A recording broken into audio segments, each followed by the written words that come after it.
Chapter 1. The Boy That Spun the Water. His blue eyes stared as the water turned faster and faster in the small lake. He moved his hand above it, making it go faster and faster as he watched the water twist and turn. He smiled before stopping and the water stopped moving. His eyes were full of wonder, excitement, and questioning. He got up and ran to the Hokage's office to show the old man what he could do. The 6-year-old boy ran into town and ran by the people that glared him. The boy completely ignored them, too excited about what he could do to even care. He ran to the tower and ran up to the office. When he reached the door, he opened it yelling out, "Hey, old man, you have to come see this." The third Hokage stopped reading the papers he was looking at and saw the smiling, excited blonde. He gave a soft smile and said, "See what Naruto." Naruto's eyes brightened much as he spoke. "The water. It moves around and around like a whirlpool at the lake." The Hokage looked at Naruto for a moment and asked, "What do you mean?" Naruto then said, "I was kicking in the water and then I decided to put my hand in, but then all of a sudden it started to move around and around and around. So I decided to move my hand around too, and the little swirling water started to get bigger and it moved faster and faster. And when I stopped, it stopped too." The Hokage eyes widened a little, but then said in a calm voice, "Really? Naruto, come here." Naruto titled his head but nodded. When he walked close to the Hokage, he saw the Hokage look into his eyes. When he did, the Hokage eyes grew wide and he was stunned. Naruto, wondering what was going on, had asked, "What's the matter, old man?" The third then said as he pointed to a mirror in the far side of the room, "Naruto, go look in the mirror over there and tell me what you see." Naruto nodded and did as he was told. He stood in front of the mirror and was about to say nothing was different until he stared at his eyes. His eyes widened as he saw them. In the mirror he saw himself, but not just that. His blue eyes were swirling around and around like the whirlpools itself. Naruto took a step away and asked out, Why are my eyes doing that?" The Hokage then spoke, "Naruto, your bloodline has been awakened." Naruto quickly looked back to the Hokage and said with his eyes widened, "Bloodline? I have a bloodline? Bloodline, I have a bloodline?" Naruto woke up and saw a ceiling in front of him. He closed his eyes and muttered, "I haven't had that dream in years." As he slowly got up, he noticed the room was dark, which meant his team was asleep. He smirked to himself and stood up before heading to the door to go outside. As he opened the door, he felt the moonlight hit him. He smelt the cold air as it rushed at him. He took few steps forward and said to himself, "This place would be perfect for my kind." He then saw that if he took one more step, he would fall into the water. He smiled and put one foot on the water, not sinking at all. He moved forward and kept walking until he was not too far from Tezuna's house. He put his hands in front of him and moved them around and around. 2 small whirlpools soon started to form under his hands as the water of the lake started to spin. He smiled like he did when he was child. He was the boy that spun the water. But he didn't notice the wide-eyed woman standing near the railings of her house. She watched as the water spun around more and more as the young blonde boy moved his hands. Here is Chapter 2.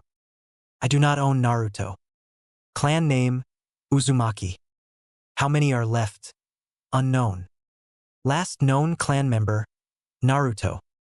Bloodline name, Bushir Gogyu, spinning water. What bloodline does?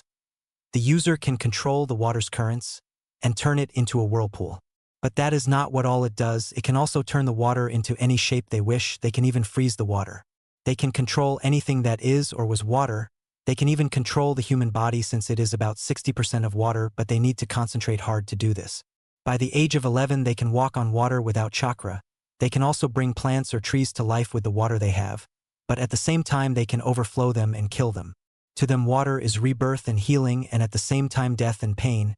They can even heal themselves and others in great speed, almost like magic. How to know if it's a Uzumaki? Their eyes are their weakness when in battle, and they sometimes let their emotions get control. Their eyes will swirl like the whirlpools itself. To them, they find their eyes to be a cruise more than a gift, so they normally try not to get to their emotions out of hand. Also, the reason they hate their eyes more is because when they cry, their tears become crystals that in the inside has an awesome whirlpool blue color and whirlpool design that can cost quite high if someone gets their hands on it. Their most prized item. Other than knowing and respecting nature and what's around them, they have one powerful weapon used to protect their home. It was called the Staff of Rebirth and Death. Only the clan leaders could use the staff. Chapter 2, Water Dancers Dance. Naruto kept spinning the water more and more before he stopped and started to move his hands up more and more.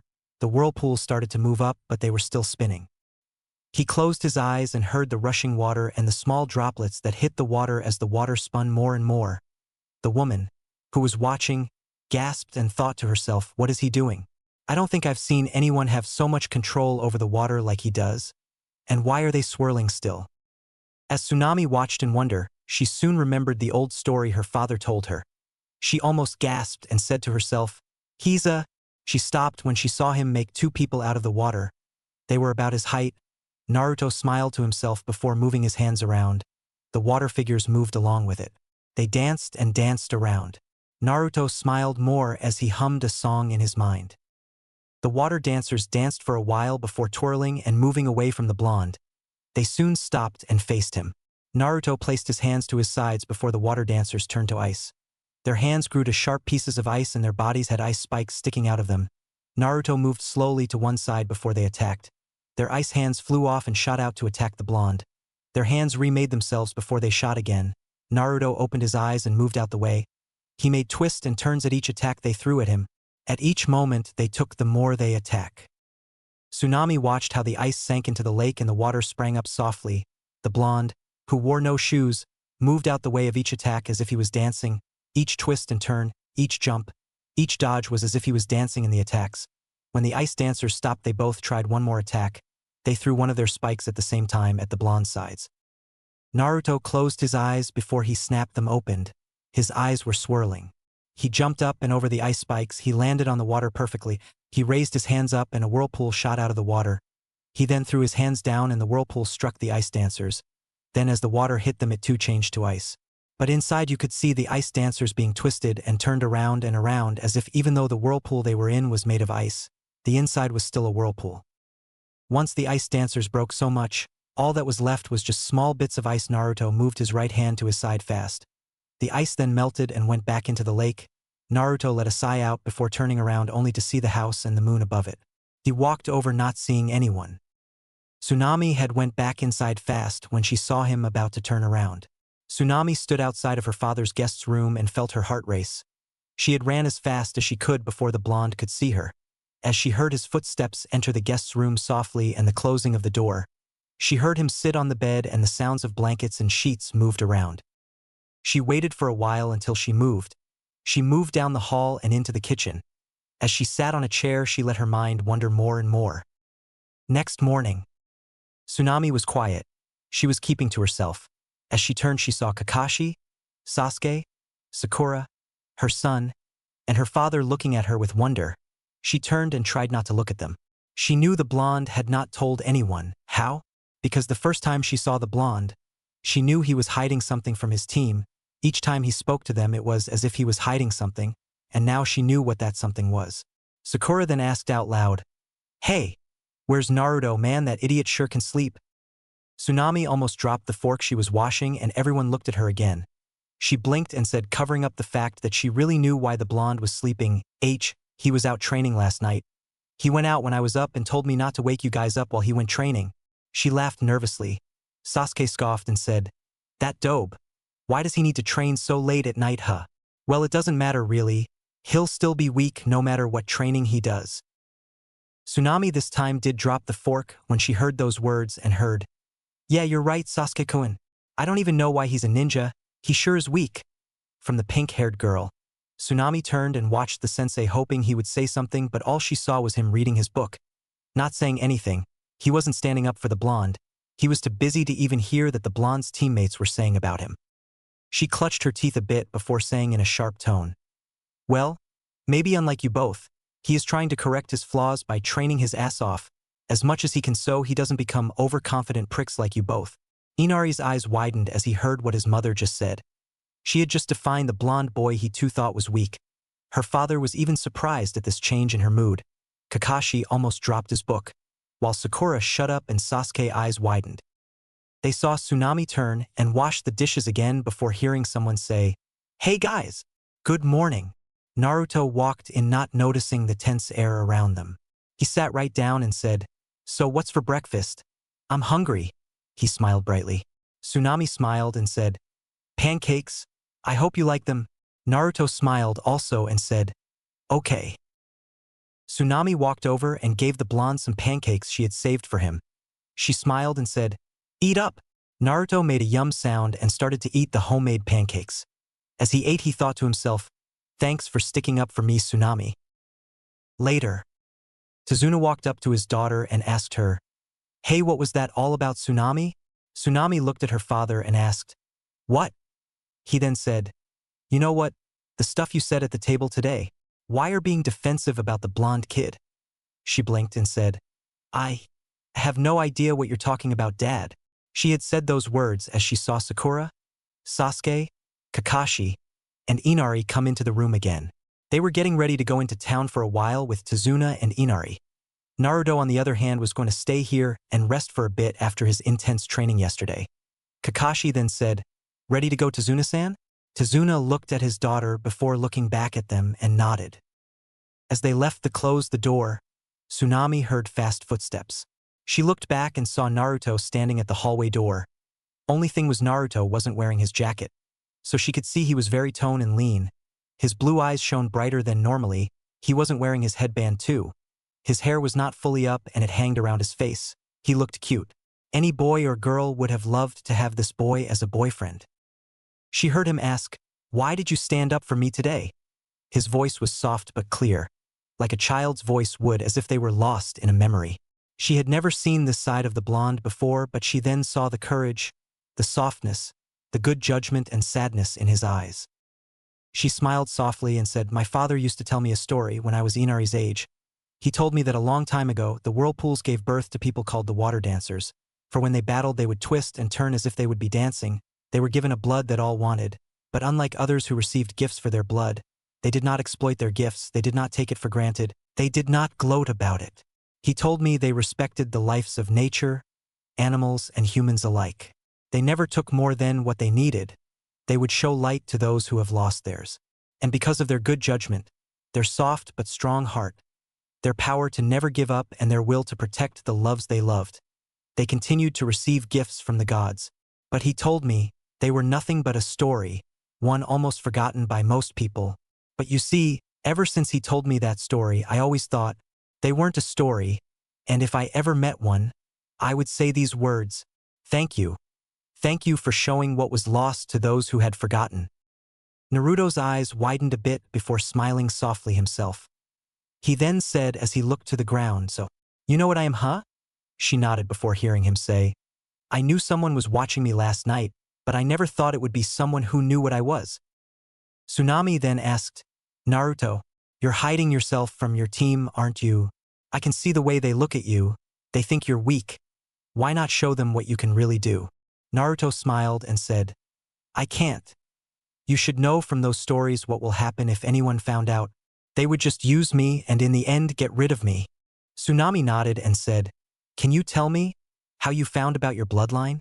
Naruto then said with a smile, okay, but you can't tell anyone about it. Tsunami nodded softly. Chapter 3, Shifting Waters.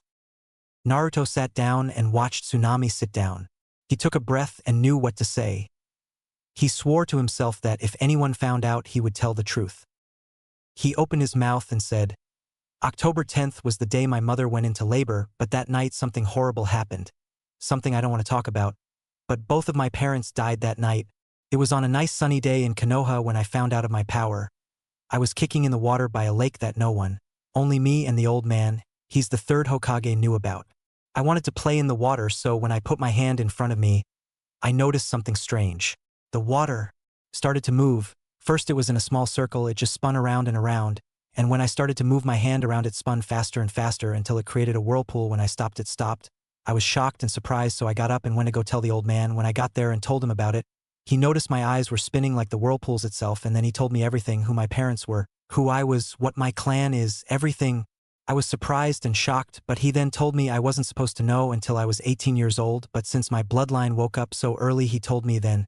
After that I vowed to become strong, to become great like my mother and father, to be someone who cared and loved the village like they did. I started to train harder and harder each day. But I swore never to tell anyone unless they see me or figure out that I have the Busher Gogyu bloodline.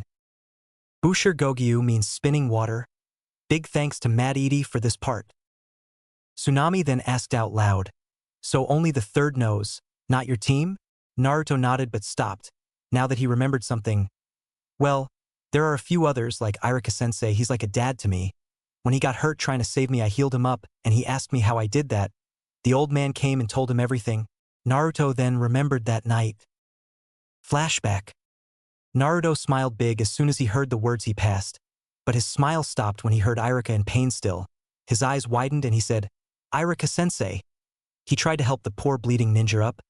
Iruka smiled to Naruto and said, Hey, I'm okay. Just a little hurt, not too much. Naruto shook his head and said, No, you're hurt.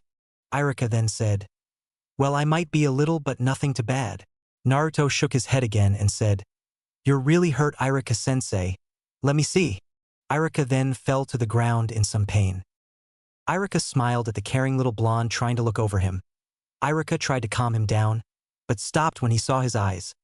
Iruka's eyes widened as he saw the blue in Naruto's eyes swirl around and tears starting to form. Naruto spoke again and said, Please, I can heal you, Iruka-sensei. Iruka heard the plead in the younger boy's voice, and he nodded. He let Naruto look at the wound before Iruka felt something strange. He looked out the corner of his eyes and saw the blonde had placed his hands in front of him and they were glowing ocean blue. Iruka then felt like he was in the water, and waves of an ocean washing over him. Then he didn't feel any pain anymore. Nothing. He looked to his back and saw Naruto smiling. He looked at Naruto for a moment before watching the blonde sit next to him and take his hurt arm. Naruto placed his hand on it and it glowed again. The wound healed up very fast. Naruto looked up and smiled to his sensei before hearing Iruka ask. Knowing for sure that the blonde was no medical ninja, Naruto, How did you do that? Naruto smiled softly before hearing someone said, It's part of his bloodline, Iruka. Naruto looked up and smiled to the Hokage who was walking closer to them.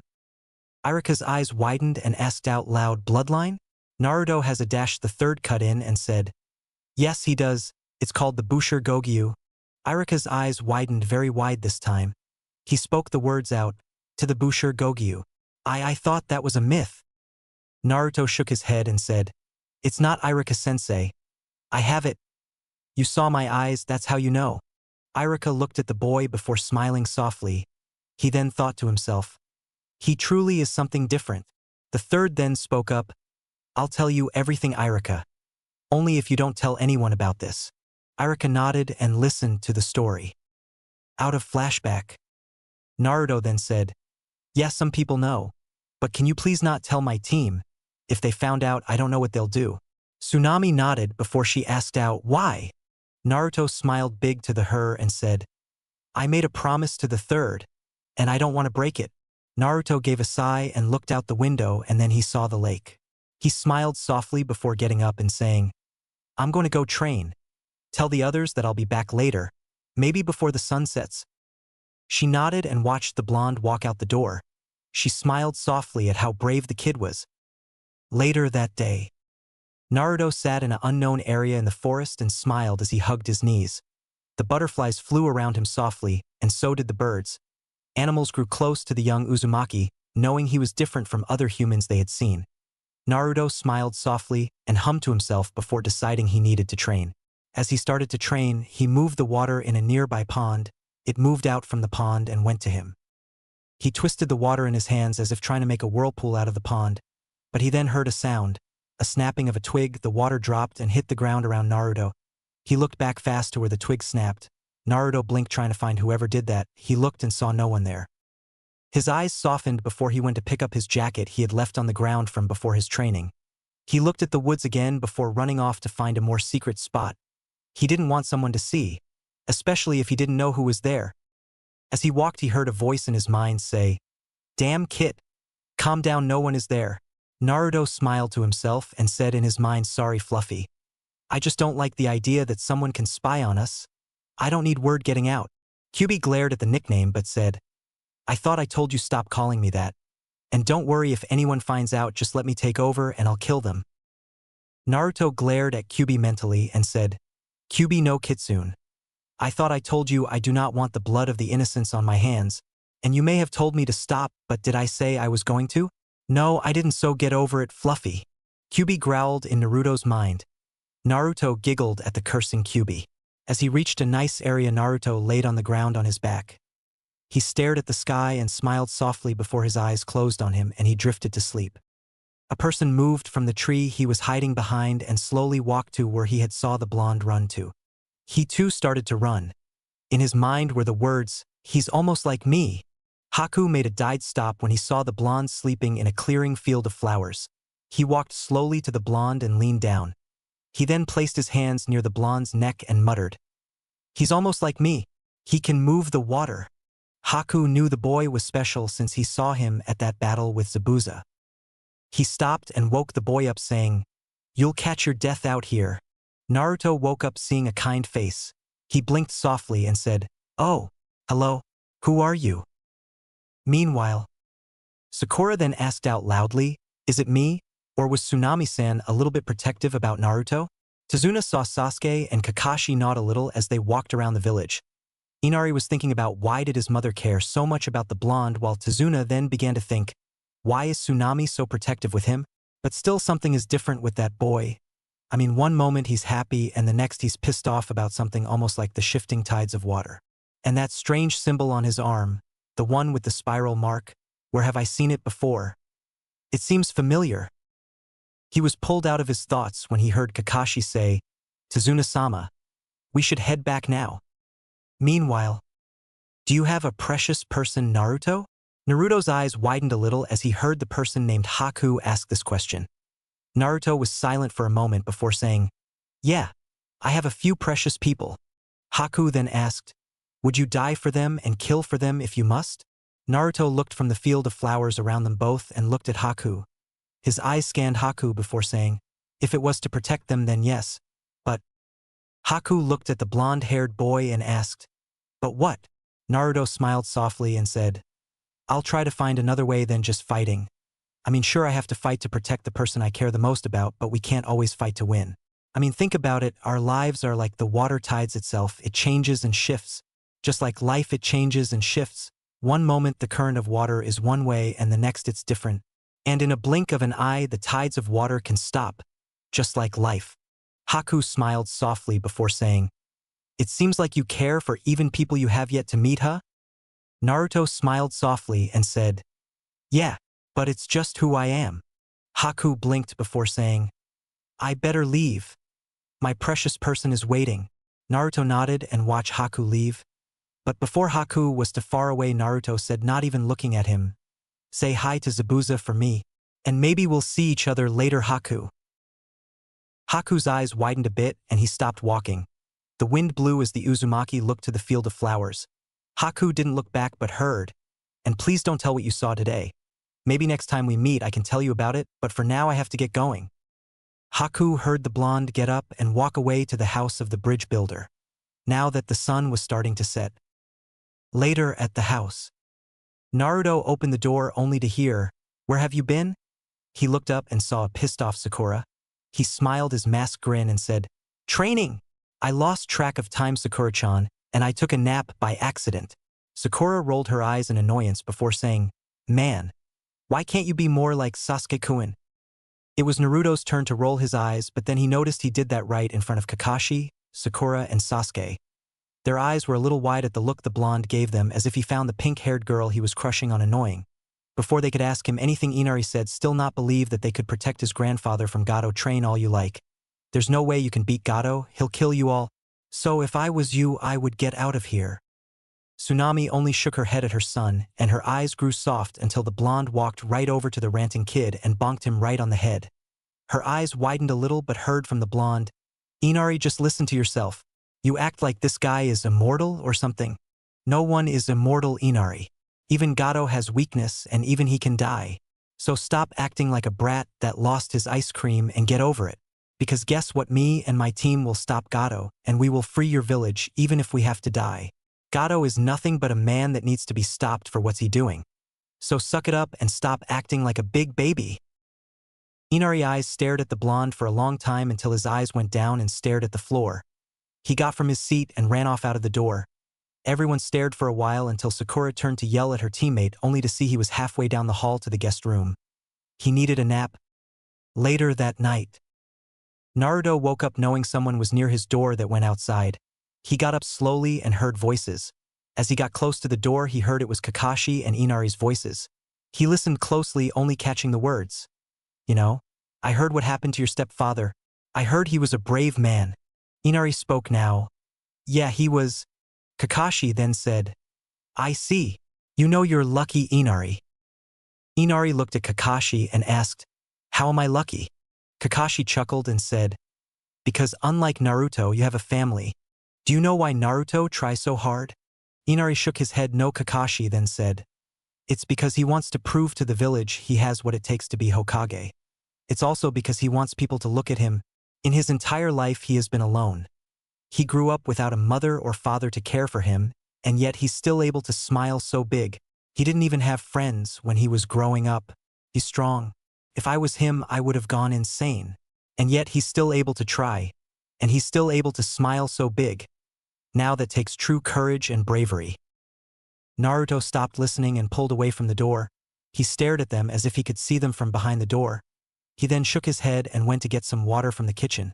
As he went out the room, he knew the shifting tides of life was changing again. Something was coming. He just didn't know what. Chapter 4.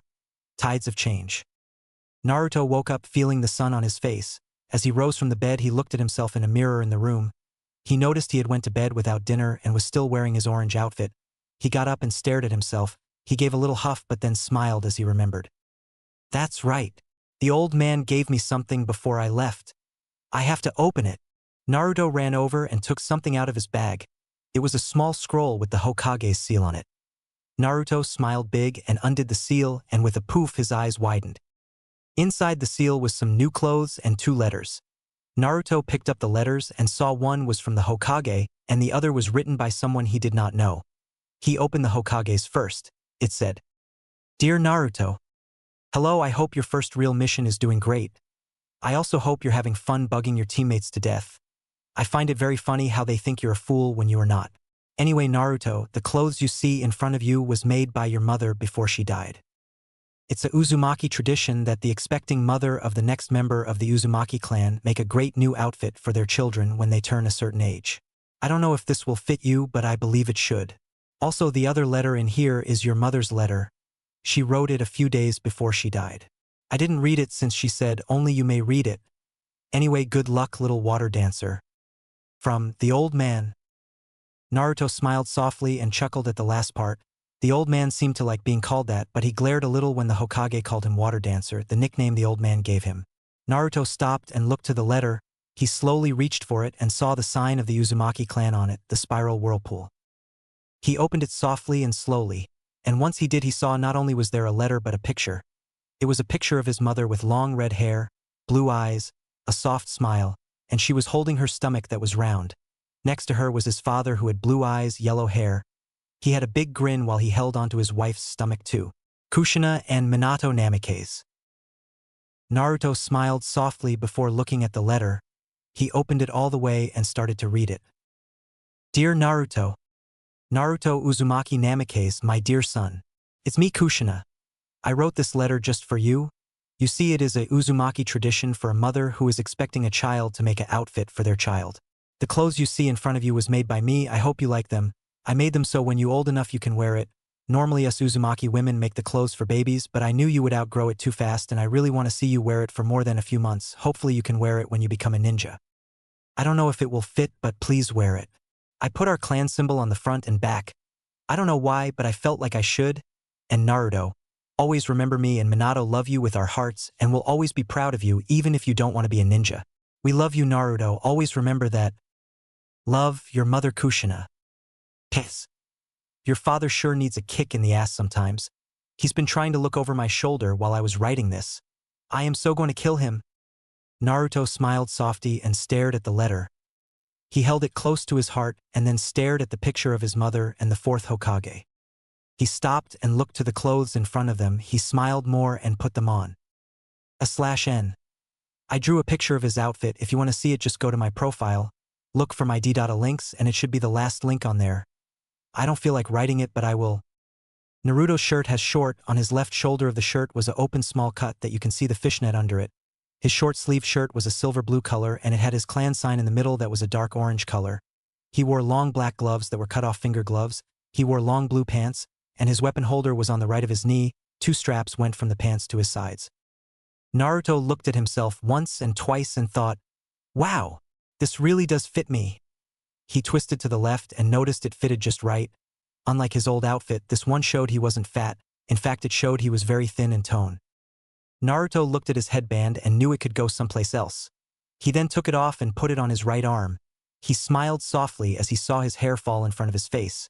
He smiled more and then said, I'm happy I've been training a lot, otherwise my face would be still chubby." It was true. Because of his training his face became slim and lean. A perfect fit for someone for his small size. Naruto poked his cheek and smiled before remembering, "Oh man, my team!" He rushed out of the room and went to the living room. Once he got there he saw Inari and Tsunami sitting eating breakfast. They looked up and stared at the blonde. Tsunami blushed a little but smiled as she saw it was the little blonde she knew. Inari's eyes were big, and he had almost spitted his milk out. They stared at the blonde who asked, "Hey, where's my team?" Tsunami smiled and said, "They and my father went on without you. If you run you can catch them at the bridge. But do you want something to eat, Naruto?" Naruto shook his head no and said, "No thanks, I better get going." He waved bye and ran out the door, only hearing, "Mom, was that Naruto?" Naruto laughed more and more as he ran to the bridge. Time passed him for a while, but as he ran he stopped for a moment and looked around. Naruto froze at where he stood. He felt as if something horrible was going to happen. He turned back and rushed back to the house. Not only did he feel scared for his team, Inari and his mother, but for himself too. He couldn't help but think that because of this mission, everything was going to change. As he ran back he could hear screaming. It was Tsunami. He ran faster and faster. As he reached the house he saw Tsunami holding a knife to her neck saying for the 2 men to leave her child alone or otherwise she'll kill herself. The men laughed before Naruto jumped up. His feet hit the first man right in the face. He did a black flip and landed next to Tsunami who was surprised. Naruto looked around and saw Inari near the other man. Naruto pulled a kunai out and threw it at the man who held Inari. It hit his arm and he dropped Inari.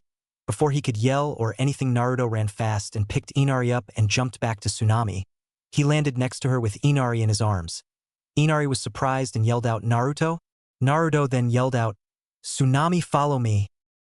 Tsunami dropped the knife and ran outside with Naruto who was still holding on to Inari. Naruto jumped up and put Inari on top of the roof. He then went back down and even though he was small he still picked her up. He jumped up and put her on the top of the roof too. Naruto could hear the men cursing and saying things.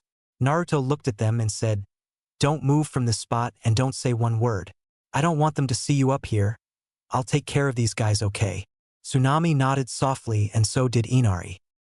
Naruto then heard footsteps that meant the men were on outside part of the house. Naruto heard one say, "Where'd they go?" Naruto rushed off the roof and landed on the water. He did not sink in it. The men were shocked and so was Inari. Tsunami nodded to herself. One said, "A ninja, huh? Kid, where'd the kid and his mother go?" The other then said with a sneer, "Yeah, tell us and we won't have to hurt you." Naruto glared before saying, "I won't let you hurt Inari or Tsunami." The men laughed as one said, "Aw, little newbie ninja thinks he can take us down. Well, kitty, why don't you come over here and show us?" Naruto smirked and said, "I bet you. I can take you both down without stepping onto land." The men laughed again before one said, "Let's see you try." The man's sentence was cut short when he was then shot in the face by water. Sure, it just looked like it splashed him, but it felt like you did a belly flop. He held onto his face in pain before yelling out, "Kid, how did you dash?" His friend then cut him off. "Dude, look." He looked up and saw 2 huge whirlpools next to the blonde. The whirlpools were out of the water swirling next to the blonde. Naruto had his eyes closed as his hands moved around and around. When he opened his eyes up he then said, "Whirlpool strike." Naruto then threw both of the whirlpools at the men. It moved on the surface of the water of great speed. The men didn't have time to move. They were both picked up by the whirlpools and once they were inside they twisted and flew in the water. The whirlpools joined and made a bigger one. Naruto then closed both hands fast and the whirlpool turned to ice fast. The men were frozen. Their eyes were wide and in pain. The whirlpool stood right where the entrance of the door was. Inari and Tsunami made their way down the roof and went to the iced whirlpool. Naruto walked over and said, "The ice will stay up for a few hours. These men will be to try to fight back." Naruto then looked to Inari, who was staring at Naruto wide-eyed. "Inari, I have to go help my team now. I need you to watch and protect your mother while I'm away." Inari then asked out, "What am I going to use to protect her? I'm not a ninja. I'm not strong." Naruto smiled softly and patted Inari on the head and said as he gave him a kunai, use this. And Inari, you don't have to be a ninja to protect someone you love. You just need to use your heart. You can't give in, and you can't back down. That is how you become strong." Naruto rose up and nodded to Tsunami, who nodded back. Naruto turned and started to run, not noticing Inari, who was staring at him. Naruto ran faster and faster and thought to himself, "No more. I'm not going to hide myself anymore. It's time for me to show them who I really am." He then thought of the Hokage and thought, "I'm sorry, old man, but I have to break this one promise." Later at the bridge. "Where is Naruto?" Haku asked as he stared at the hurt Uchiha in his ice mirrors. Sasuke's eyes widened as he heard his teammate's name coming from the ninja. He glared and said, "What do you want with my teammate?" Haku then spoke, "I have something to say to him. But since he is not here, you are worthless to me." Haku then threw some needles, knowing it was Sasuke's end. Sasuke's eyes widened as he saw the needles rushing at him. He was stuck. He couldn't move. As he closed his eyes and waited for the blow, he then heard sounds of the needles being stopped and the sound of water around him. He opened his eyes and saw Naruto in front of him. Both of them were in a small water shield. Naruto was on one knee and he was holding his hands to the shield. Sasuke looked and saw right in front of Naruto's face was the needles that were in the water and slowed down inside it. Sasuke then said, "And Naruto." He then noticed the blonde's outfit. He didn't know why, but he blushed now, knowing that the blonde can look this good. Naruto then pushed his hands up and the water shield fell to the floor. Now only water was left. Naruto looked to Haku and said with his grin, "Hey Haku." Sasuke's eyes widened as he saw the person he was fighting coming out of the mirror he was hiding. The person with the mask then said, "Naruto, I told no one of what happened. Will you tell me now? Will you tell me how your bloodline is almost like mine?" Sasuke's eyes widened more at this bloodline. He has a bloodline? He then noticed the blonde look at him and he stared into sky-blue eyes. Naruto softly smiled and said, "Hey, your bloodline woke up, Sasuke. Your Sharingan has awoken." Sasuke's eyes widened again as he thought, "What? I didn't even notice they did." Naruto then said, "So, where should I start, Haku?" Chapter 5, Crashing Waves. Sometimes, even if you promise to keep a secret, it's sometimes better to tell the truth. Naruto, your bloodline is very powerful. If anyone found out, they would just use you for their own selfish needs and gains.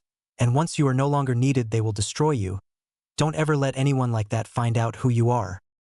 Naruto looked at Haku and smiled before saying, "Haku, your bloodline is almost like mine, but you can only control ice. I guess your bloodline raised from mine. My bloodline controls water, ice, anything that has something to do with water, even humans." Haku's eyes widened a little and so did Sasuke's. Naruto smiled softly and said, "We are the Uzumaki clan, but we are mostly known as water dancers, and our bloodline is called the Busher Gogyu." Haku's eyes widened more once he heard the name.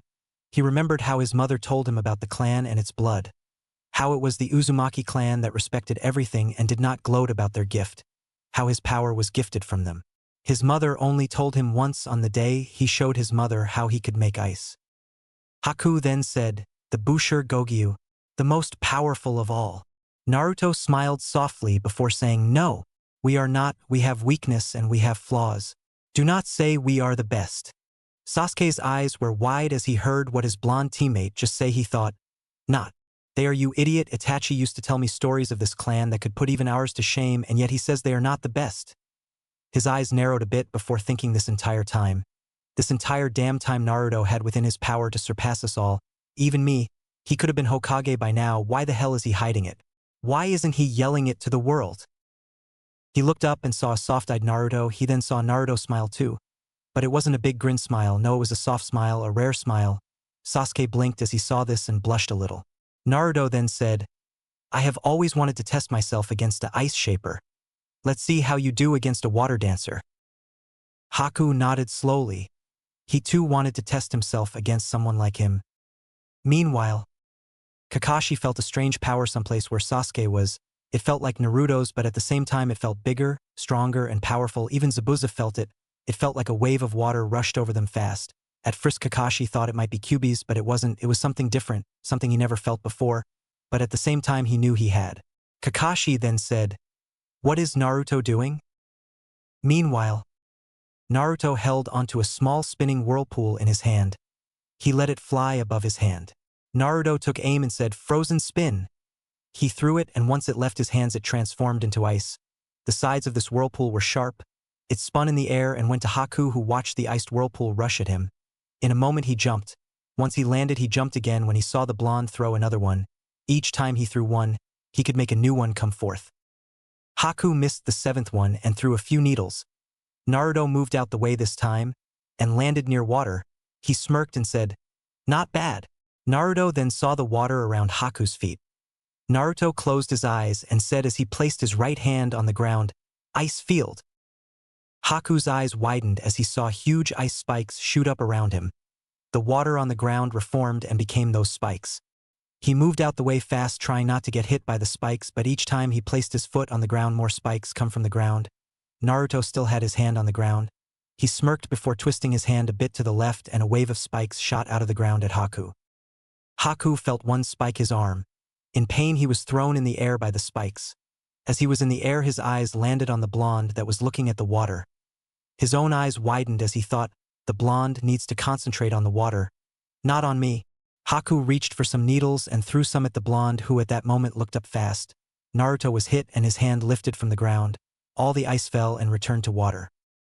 Naruto felt the needles and cursed to himself. He stopped and smiled softly before watching Haku land on the ground perfectly. They stared at each other before Naruto said, "You're not bad, Ice Shaper, but you're not good enough." Naruto smiled softly as he raised his hand and yelled out, "Water bubble." He clutched his hand and the water around him rushed. Naruto smiled softly and held the water ball in his hand. He pulled it close to him and put it near his mouth. He watched the water swirl in the ball before he blew softly. The bubble then rose off of his hands and flew for a moment. Haku and Sasuke blinked as they saw the bubble. What was it going to do? They watched and Sasuke turned to look at Naruto. What he saw made his eyes widened. Nothing. Naruto was gone. In wonder Sasuke looked around trying to find his blonde teammate only to see knowing. He heard, "Seems as if Naruto ran away." He turned and saw Haku, who stared at where the blonde was, not noticing that the little bubble was coming his way faster. Haku then said, "I guess you're no use to me." As Haku raised his hand to throw some needles he stopped and turned to his side. The bubble was very close and it growing bigger and bigger. As Haku turned all the way he saw water pushing its way out of the bubble and then pop! The bubble busted fast and water spilled around him. Haku didn't understand what made the bubble burst. He stopped when he felt cold metal on his neck. He slowly turned back and saw Naruto standing there with a kunai in one hand and a smile on his face. He said, "Water bubble. I become one with the water in the bubble and can speed up or slow down to my opponent as a small bubble. Cool, huh?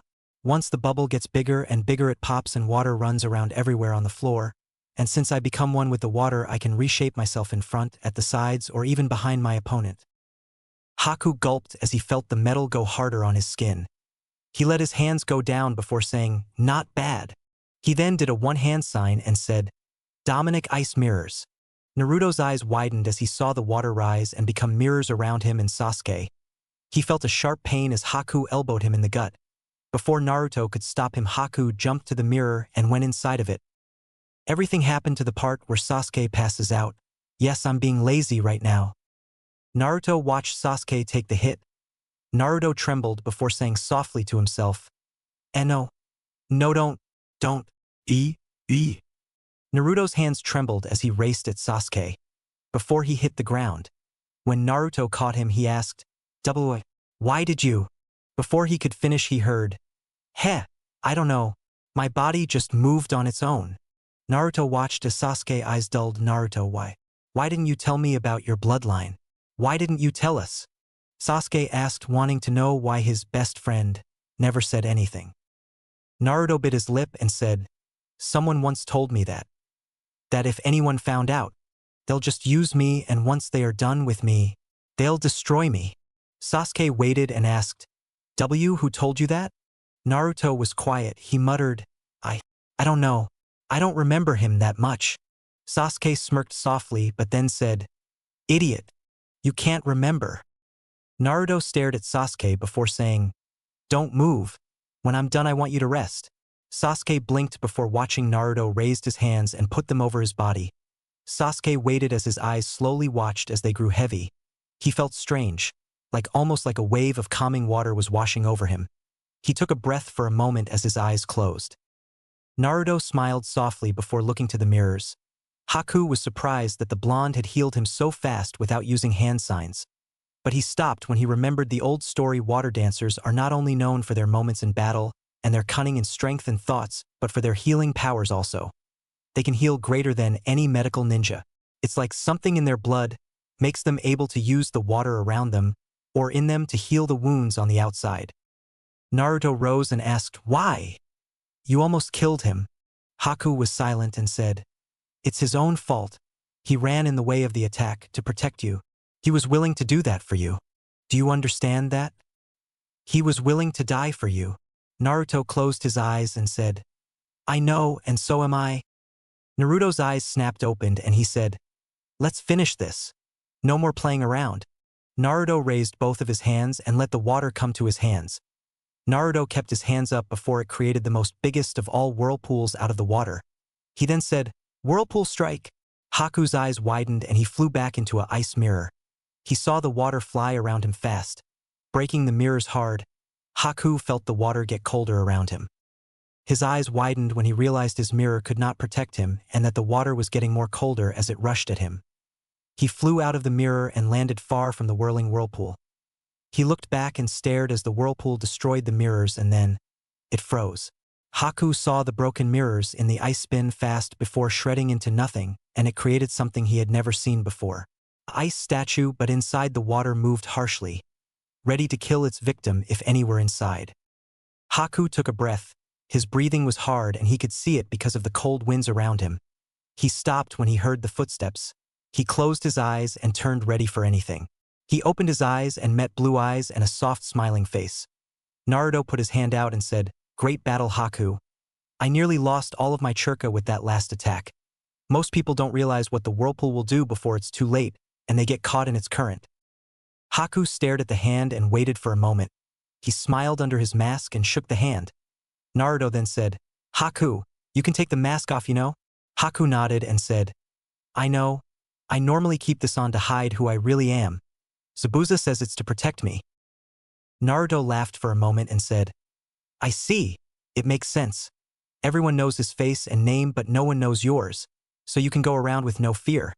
Haku nodded but said, Yeah. The only thing I have to fear is guys asking me out and chasing me. Naruto laughed again at that idea alone. Haku did look like a girl, so it was easy to get confused. The only reason Naruto knew Haku was a boy because Kyuubi told him. Haku laughed along with Naruto for a moment in the mist. That was until it happened. He sensed that Zabuza was in danger. Naruto saw Haku disappear into the mist. Naruto stood there not understanding what was going on until he heard the chirping of birds or what seemed like it. Naruto waited, hoping to hear anything. But all he saw was mist and all he heard was the water of the waves crashing down below. Something in his gut told him something wasn't right. So in a rush Naruto raised his hands up and flung them down. The mist turned into small ice crystals in a flash. He watched them clatter to the floor in a hurry, and the mist disappear in front of him. What he saw made his eyes widen and his body reach a panic. No one but the third Hokage and Kyuubi knew Naruto hated the sight of blood. He was squeamish around it. And if he even saw a paper cut, he would rush to the person in order to heal them up. Blood was one thing Naruto couldn't stand. He understood if it was his blood. He didn't mind if it was his own, but if it was someone else's then. Only then would he begin to panic. So when he saw Haku standing in front of Zabuza blocking his sensei attack, Naruto panicked. Ho Haku! Naruto yelled out. The water below the bridge crashed harder and harder. Kakashi's eyes widened when he realized that the young man blocked the attack for Zabuza, but his eyes widened more when he heard his student yell out the name of the young man. He pulled back and Haku started to fall to the floor, but Zabuza caught him. Haku spoke to Zabuza with the strength he had left, and Zabuza had no words left. Haku was like a son to him, and Zabuza didn't know what to do. Naruto stared wide-eyed before his mind raced with many questions until something came up. Gio, help him! His mind yelled out, clearing all the thoughts of confusion and fear from inside him. Naruto took a breath and ran to Haku and Zabuza. Zabuza was holding on to Haku as he knelt to the floor. He suddenly saw someone near him, kneeling next to Haku on the other side. Zabuza was about ready to attack until he heard, "I can heal him. Please let me. I can save him." He stared into what he thought was blue eyes, but his own eyes widened as he saw the spinning whirlpool inside them. He then said to himself, not believing what he was seeing, "Why, Yura?" Naruto nodded softly and placed his hands above Haku and let them glow ocean blue. Haku's eyes had closed and his breathing was fading. Naruto put his hands over Haku's body and took a breath as he started to heal. The wounds over Haku started to fade and heal, and the breathing was returning. Naruto kept at it for a while, healing the wounds and letting his power wash over Haku's. When the blue started to fade, Naruto kept at it. Naruto didn't want to lose Haku. Haku was one of the few that understood what it was like to hide your powers, to be afraid of what it could do. When Naruto stopped healing, he took many breaths. He had not healed someone when his chakra was almost gone. It was hard for him to even stay up now. He had drained his power and was about to pass out from it. He could hear someone, "And Naruto? How did you do that?" He stared up and smiled to Kakashi, saying, "Haku is a good person. He can't die, Kakashi-sensei. Not yet." He then looked to Zabuza, who just stared at the smiling blonde. Naruto said, "He's gonna make it. Don't worry. Let him sleep and he'll be fine." Zabuza didn't know what to say to that. He just said, "So, they are still alive. You're one of them, are you not?" Naruto nodded and said, "Yes. My name is Naruto Uzumaki, one of the very few of them left." Zabuza nodded and said, "I see. Haku told me that he knew you were different when he saw you the first time. I just thought he was imagining it." Naruto laughed for a moment to himself. He looked up and saw Kakashi still standing there. Naruto took a breath and said, "I have stuff to explain, don't I?" Kakashi nodded, but his face looked to his side. Naruto looked up and so did Zabuza. The man Gato smirked as he clapped his hands. He then said to his men, "Kill them all except the blonde kid." Kakashi's eye widened and he placed a hand in front of Naruto and Haku, who was still out. He then said, "What do you want with Naruto?" Gato grinned more and he said, "Didn't you just see what he just did? He healed that boy without hand signs. You really don't know what you have there." Naruto's eyes widened and he looked down to Haku. Naruto felt his vision blur for a moment. His mind raced again. He heard Gato say, "I took the liberty to look up on the brats that took down Zabuza, and I found some interesting things from my spy in Konoha." Kakashi's eyes widened once he heard those words. "It seems that boy has a hidden past. So my spy dug deeper into his records and found something no one was supposed to know. You see, he's a true Uzumaki. In other words, he's a real water dancer." Naruto took a breath, Kakashi looked down, and Zabuza glared for a moment. Naruto looked down and tried to calm down. He knew Sakura and Tazuna could hear what was going on. They just couldn't see him. He heard Sakura hold her breath in a hitch. Naruto closed his eyes and heard the waves crashing harder. A real water dancer, most people believe they are myths and legends. I, in fact, don't think they are. I had seen one, but that was when I was a small boy. I never in all my life had seen such an amazing thing. Since then, I've always wanted to get my hands on one. If I got my hands on one, I cannot die. They heal me whenever I got sick or even near death. They can control the waters around them. Who knows what treasure lies under them? And their tears. Those tears can sell high on the black market alone, and that's if someone just wants one. But what's rarer is that it's a male Uzumaki. I heard that it's normally only females born in that clan. A male is born only every 400 years or even longer, such a rare sight if you ask me, so men kill all of them but the blonde kid. Once we get our hands on him, we'll be richer than any king. The men around him smiled big at that idea. Kakashi stood in front of his student, and Zabuza rose saying, "This kid saved Haku's life. There is no way I'm letting you near him." Kakashi took a glance at Naruto, who was looking and clutching his hands on his pants. He could see that Naruto was breathing hard for two reasons. One, he was about ready to pass out, and two, his secret was exposed fully. He saw Naruto's face scrunch up in both anger and pain, and then he saw Naruto's eyes. They were bright blue and the whirlpool inside them swam around faster and faster, and all Kakashi could hear was the water below them crashing harder and harder. Chapter 6. Raging Maelstrom and Calming Waters. Naruto rose from the ground and his eyes glared at Gato. The waters down below still crashed harder than before. Naruto took a breath and said, "I'm not going to let you hurt them." Gato raised an eyebrow at the blonde before saying with a smirk, "Heh, you and what army kid? Your powers are great, and once I get my hands on you, I'll be rich." Naruto glared harder and walked in front of Kakashi and Zabuza. Kakashi reached out and said, "Naruto, don't. I can tell that your chakra is low already. Just rest. I'll take care of them." Naruto looked back. His eyes was dark blue and the whirlpool inside raged harshly. Kakashi withdrew his hand and stared at the Uzumaki, who said, "I'll be okay. Just promise me you'll protect the others if anything happens to me." Kakashi stared more and was about to say something but heard, "Please, the most important thing to a Uzumaki is the people he or she cares for. If anything happens to them, I can't bear it. Zabuza, you too. I need you to watch Haku for me. If any of these guys go after Sakura, Sasuke, Haku, or Tazuna, stop them." Kakashi nodded softly before saying, "Okay, but if you even get into the slightest trouble, I'm heading in to save you." He saw his student smile before facing back to Gato and his men, who smirked. Zabuza muttered under his breath, "Kid, you better come out alive. Haku really likes you." Gato then said, "Come on, kid. Let's see what you got." Naruto closed his eyes and walked closer. He stood right in the middle of Gato and his men and his sensei and friends. They waited, and all they heard was the water below hitting harder, making it sound almost like thunder below them. Naruto stared at Gato as his men and him got closer. Naruto saw a few of them about ready to attack. Naruto took a breath. The air was cold from the mist and you could see his breathing. He then said, "Because of people like you, Gato, my people hid themselves from the world. But now..." Naruto's eyes snapped open. The whirlpool inside them spun violently. Naruto placed both hands in front of him and said, "I'm not going to hide anymore." In a flash, Naruto raised his hands up in the air. The water below shot up onto the bridge. Naruto moved his hands in circles as he heard the others gasp at the huge body of water. The water rushed at him, and each time he spun his hands around, the water swirled around him. Naruto watched as Gato ordered his men to attack. Some wanted to run while the others still had the thoughts of money on their minds. All Naruto could think was, "I don't have much chakra left. If I want to stop these guys, I need to stop them now. Looks like I need to use that just to..." Naruto raised his arms up, making his body look like a T-shape. Naruto let the water rush around his hands.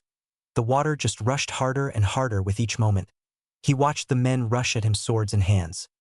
He closed his eyes again and yelled out, "Uzumaki ultimate technique, Maelstrom strike." He raised his arms in the air, and the two water whirlpools that once swam around his hands joined, creating a much bigger whirlpool. It was far bigger than his whirlpool strikes. Naruto clutched his teeth together as he tried not to fall down from the rushing water above him. The maelstrom he held was nearly crushing him into the ground as it spun more violently and harshly in his hands. His breathing grew hard as he kept it up before flinging his arms down to the men as they tried to stop running at him. The maelstrom was thrown, and once the bottom hit the ground, the cement split into two once it touched the ground and spun at them fastly. Many tried to move out the way as the maelstrom rushed at them. Some got away, but most of them were caught and pulled into the current of the maelstrom. Naruto breathed before raising one hand and closing it while saying, "Ice field." In a flash, the water fell before it froze itself, and all those inside it did too. You could see their mouths open from both surprise and pain. The area in front of him was now frozen halfway. Ice spikes stuck out of the ice. He breathed before noticing a few of them were left standing along with Gato. He looked pissed as he yelled out, "Stop the brat and you'll have their cut of the money, boys." Those that were about to run sneered and nodded. Money always drove people nuts and would always have people doing things for it. Naruto almost fell to the floor from the maelstrom attack. It always used too much power. He felt dizzy now. Then he realized someone was trying to hit him with their fist.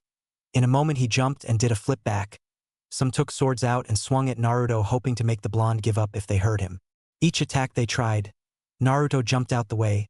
Before Kakashi could jump in to save his student, he saw Naruto slide on the floor and stopped next to a puddle of water.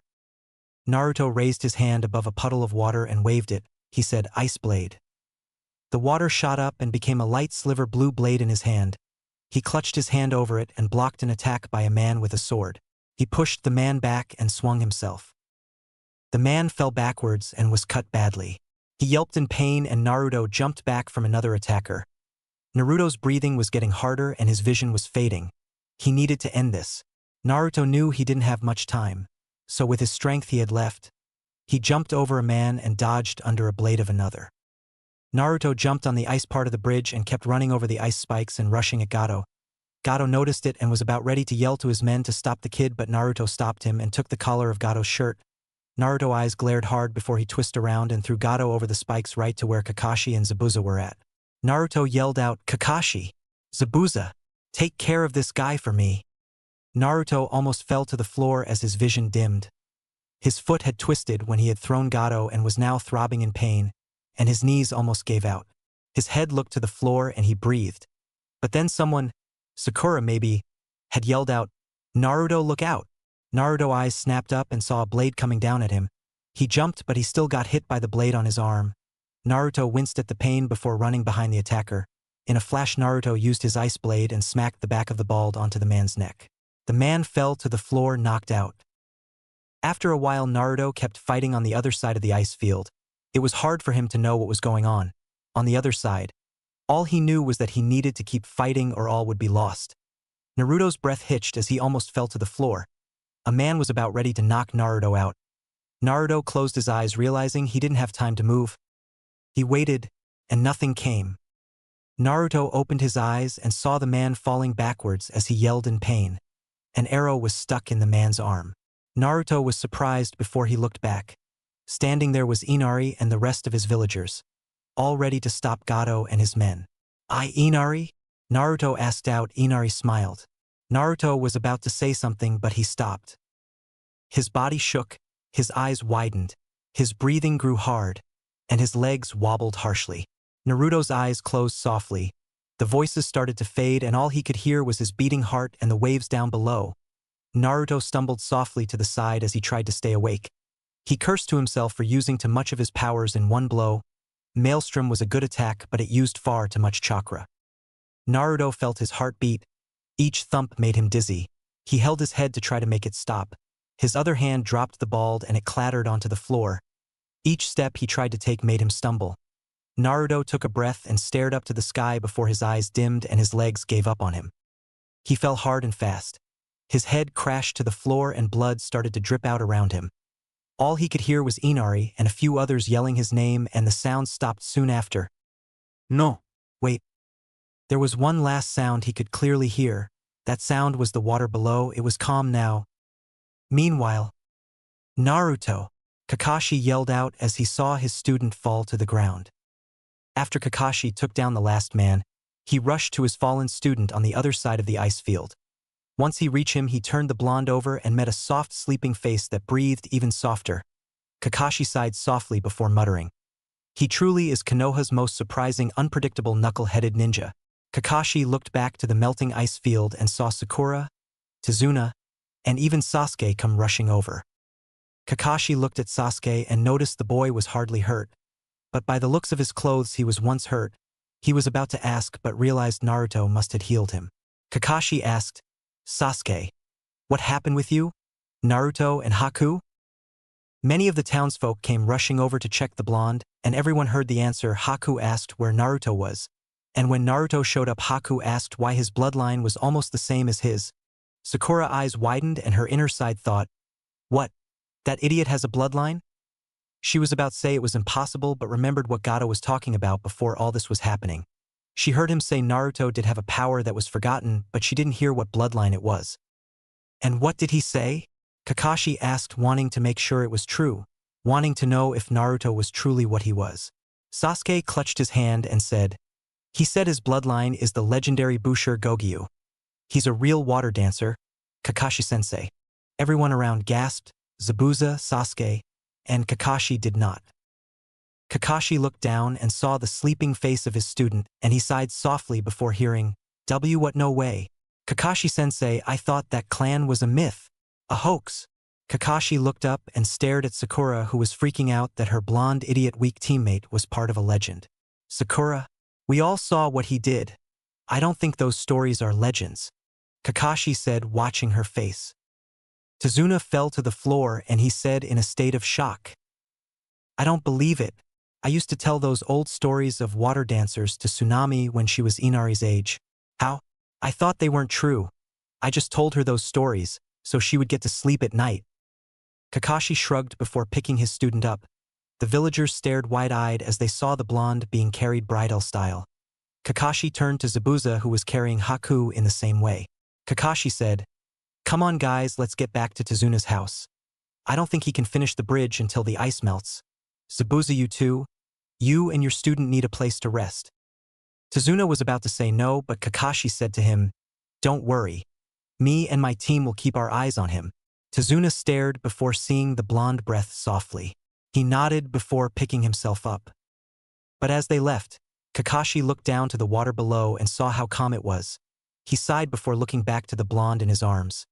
His eye widened as he saw the blood slowly coming off the blonde's forehead, and without waiting he rushed off to Tezuna's house to get the blonde healed. Next few days. It had been 4 days since that fight and Naruto's secret exposed. Kakashi sighed and stared down to his sleeping blonde-haired student that had been asleep since that fight. He didn't understand it. Naruto's chakra was back to normal. His wounds were healed and the more deeper ones were almost healed fully. His student had a bandage on his head because of his fall from passing out cracked part of his skull. He had a few bandages on his legs and arms. Also, his breathing was normal.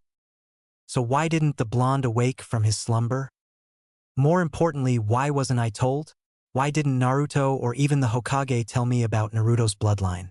I'm his sensei, I should know everything about my students. Even the smallest detail. Naruto's bloodline is the most rarest bloodline and someone could hurt him for it if anyone found out. Didn't they trust me? I could have kept this a secret if I was told to. He is on my team after all, Kakashi thought. Kakashi heard a knock and looked up. There he saw was Tsunami with some soup. She smiled and gave it to Kakashi. He nodded softly. She looked to Naruto and said, "Hasn't woken up yet, has he?" Kakashi nodded softly and said, "Yeah, not yet." She smiled an unhappy smile and said, "Well, I guess all we have to do is wait." As she went to leave, she heard, "I've been meaning to ask you, you knew, didn't you? When we came back, you weren't surprised when your father told you what Naruto was. How'd you know?" She turned slowly and stared at the teacher. She smiled softly and said, "I saw him out on the lake a few nights ago. He created these water people and trained with them. When I saw him, I didn't know what to think. But then I realized what he was. Later the next morning, when you all left with my father and Inari, Naruto confronted me. I told him I knew what he was and said he knew someone was watching, he just didn't know who. I also knew he was hiding his power from his team." Kakashi stared up and said with a hint of anger, "And you didn't bother to tell me? I am his teacher, I should know this." Tsunami glared for a moment and said, "Naruto said he made a promise not to tell unless they saw him and knew what he was. That and he made the promise to your Hokage. And besides, if he could tell you, I don't think he would have." Kakashi was about to glare but asked, "What do you mean?" Tsunami then said, "That day when Sakura and Sasuke made fun of Naruto, Kakashi. You didn't say anything, nothing. You just sat there reading your book, not caring. Kakashi, I may not know how ninjas instructors or ninja teachers work, but I know this. A teacher must believe that each student has a chance, and that a teacher should never stand by and watch the other students say otherwise." Before Kakashi could resort back to that, Tsunami walked out of the room with a huff. Kakashi sighed once more before staring at the soup, then to his sleeping student. His eye grew soft as he thought about what she said. He sighed again and he muttered to the ceiling, "I messed up, didn't I? And here I told them to look underneath the underneath, and I couldn't even do that." He then started to rethink of what he thought about the blonde. Outside the room. "Man, how long is that idiot going to sleep?" Sakura said in her habit of calling the blonde that. She was met with a glare from Haku, Inari, Zabuza, and Tezuna. Haku had woken up the day after the battle and was shocked and amazed at what Naruto had done for him and Zabuza. Haku was indebted to his blonde friend. But sadly, Haku had yet to thank the blonde for his deed. Also, each time Haku would enter the room the young Uzumaki slept in, he was met by a glare by either the Uchiha or the sensei. And when he was with Zabuza, the glares got worse. Sasuke had overheard Haku one night when he talked to Zabuza. He had learned of Naruto's life from Inari and had said, why don't they take Naruto with them and give Naruto a far better life. Zabuza had thought about it and said it was a good idea, but soon they both left that idea alone when the next morning Kakashi nearly attacked Zabuza, saying that if they even thought about taking his student, he was going to kill them both right there. It was then they learned that Sasuke had told Kakashi what he had heard from the two ninjas. Since that day, Haku and Zabuza was not trusted to be in a room alone with Naruto. It was either Kakashi or Sasuke, even sometimes Inari, who would be in the room with them. Sasuke bit onto some bread and rolled his eyes at the pink-haired girl who was still trying to think of why or how Naruto was a real water dancer. Haku looked to the door as Tsunami came out looking a bit pissed off, and he sighed. Only time would tell when the blonde would wake up. Back with Kakashi. Kakashi left the room for some more breakfast. He was getting worried and was going to send a Masager bird to the Hokage after breakfast. As he left the room, he failed to notice the blonde's hand twitch softly as the door closed. Inside Naruto's mind. Ow, what the hell? Why do I feel so sore? Naruto asked himself as he woke up in a familiar sewer. He looked around before noticing two red eyes from behind a cage. A voice boomed around him from inside that cage. Why? Well, let's see, you healed your emo teammate, used water bubble, water shield, used whirlpool strike a lot, some frozen spins too, used ice field twice, you also healed that Haku kid who was near death, might I add, ice blade, and you also used maelstrom at half power. All in the same freaking day. By the end of that battle, you had far less than 25% of your chakra, brat. Naruto winced at the voice and said, Okay. I'm sorry for asking. I just forgot, okay. You know I'm not good at keeping track of my chakra levels. Kyuubi growled and said out loud, Do you know how long it took me to put your chakra levels to its normal state? Do you know how many wounds I had to heal on you? You're lucky I didn't let you die. Naruto chuckled softly and asked out, And I very much thank you, Fluffy. I didn't know you cared. Now can I get out of here? I bet my team is worried. Kyuubi growled again and said, Fine, and next time, brat. Don't overdo things. If you die, then I die. Naruto nodded and closed his eyes before a blinding light surrounded him and things stopped. Outside. Naruto's eyes slowly opened as he felt some morning sun hit his face. He groaned softly as he rose from his bed and looked around. He noticed he was in one of the guest rooms in Tazuna House. He blinked before remembering what had happened. Naruto looked down to himself. He was wearing his black tank top and his orange shorts. Naruto tilted his head, wondering why he was wearing this, but noticed the bandages around his body. In a moment he realized someone must have changed his outfit so they could put the stuff on. Naruto looked to his feet and saw one of them was covered. He stared at it before remembering he had twisted his ankle during the fight. He sighed and looked around the room. No one was there. He blinked before hearing something. The water from outside. It was swaying softly to the house. Naruto turned and looked to the door that led outside. It was calming, hitting the house. He could hear it loud and clear. Naruto put his feet on the floor and slowly walked to the door. He opened it and walked over to the edge of the house. He stared down into the water as it beckoned to him. Naruto looked around slowly before smiling to himself. And before anyone could see him, Naruto dived into the water softly. Naruto swam around in the water and kept going deeper and deeper into it. He felt the water calmly rush around him and guide him to the bottom. Naruto had learned at a young age to hold his breath longer than any normal child. He could stay in the water for over an hour if he wanted to. Naruto swam around the small lake fishes and watched the sun hit into the water, creating beautiful light. Naruto moved softly before something caught his eyes. Down, fair below, at the bottom of the lake, something was gleaming. Naruto stared at it before swimming down deeper. Naruto kept swimming until he saw the ground. He looked around before swimming past more fish that followed him, knowing the boy was far different from others. Naruto placed his hand on a small underwater cliff and swam past it. He stopped and his eyes widened at the sight behind the cliff. But in his moment of surprise, he let his breath go and the bubbles rushed up to the surface. Naruto realized this and also rushed back up to the surface in a hurry. When he did, Naruto took a breath of air and was in a surprise. His mind raced with thoughts. I've never seen anything like that. Does Tazuna know about those things? If he does, then why don't he use those things to help his village? Wait, I don't think he knows about the cry dash. But right before Naruto could think about anything more, he heard someone say, Where the hell is Naruto, you bastards? Naruto blinked before looking to the house that was now not too far from him. He then said to himself, Kakashi-sensei? Then in a moment he started to swim back. Meanwhile, Kakashi glared at Zabuza and Haku, who glared back at the sensei. Zabuza then said, "What makes you think we did something to him?" Kakashi glared again before Sasuke said with a cold voice, "We know that you planned to take Naruto, so where is he?" Haku had enough and was about to yell at them until he faintly heard water outside. He blinked before looking to the open door and seeing a blonde jump softly out the water and onto the patio deck. Haku smiled and rushed past the two glaring Konoha ninjas and attacked the blonde as he got up. Naruto was surprised and he fell back with a yelp, making both him and Haku fall into the water behind them. Above, everyone was quit and rushed outside. They saw bubbles for a moment before two heads shot up for air. Naruto laughed as Haku attacked the boy again as if saying thank you. Naruto and Haku stopped before looking up and seeing a hand reaching out. Zabuza laughed as he helped his student and Naruto out of the water and watched the boys wring their clothes out for a moment. Naruto turned to Haku and said, "Good to know you're both alive." Haku smiled and said, "I owe that to you, Naruto-sama." Naruto gave an uneasy look and said, "Please just call me Naruto. I really don't like that formal stuff." Haku smiled and nodded softly saying, "Of course, Naruto-kun." Naruto smiled again before looking to his side.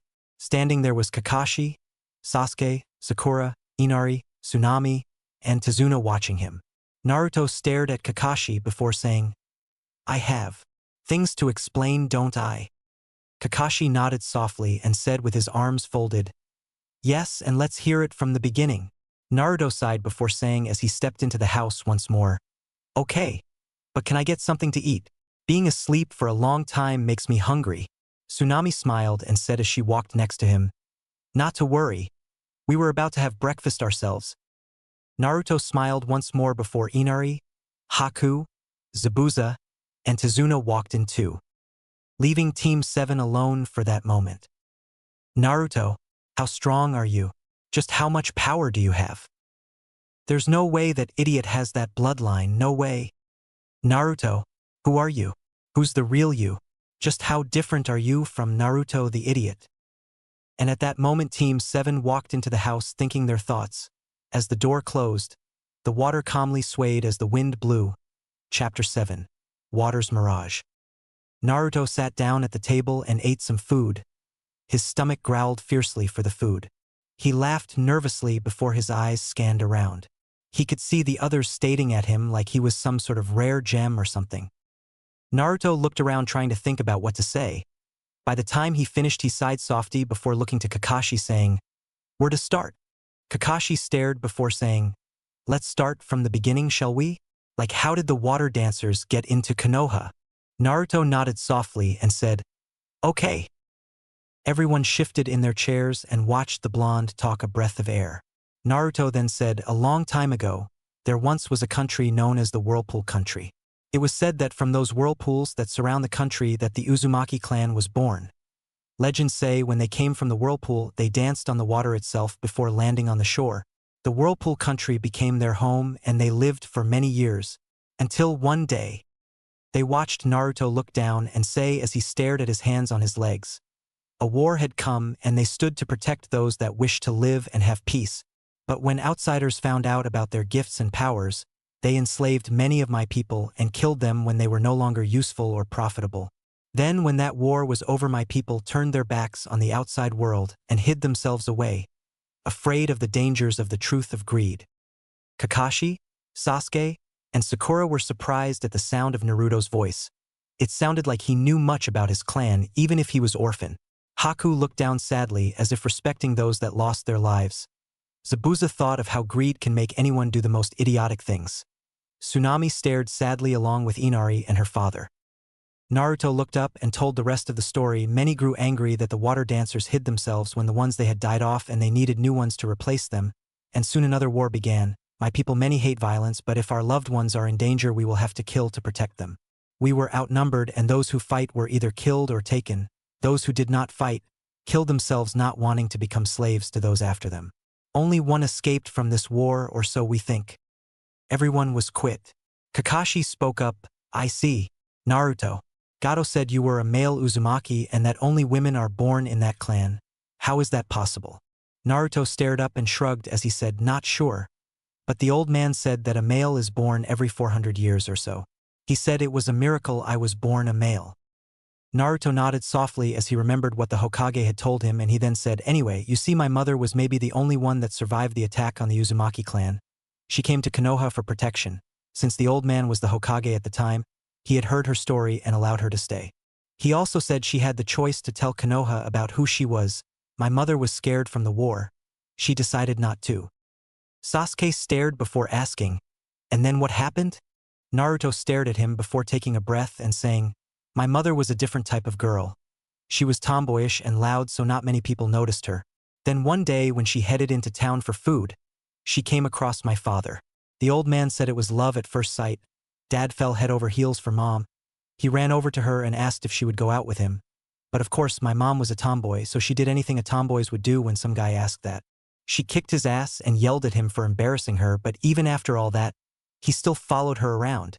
Naruto chuckled at that thought of his mother and father acting like that.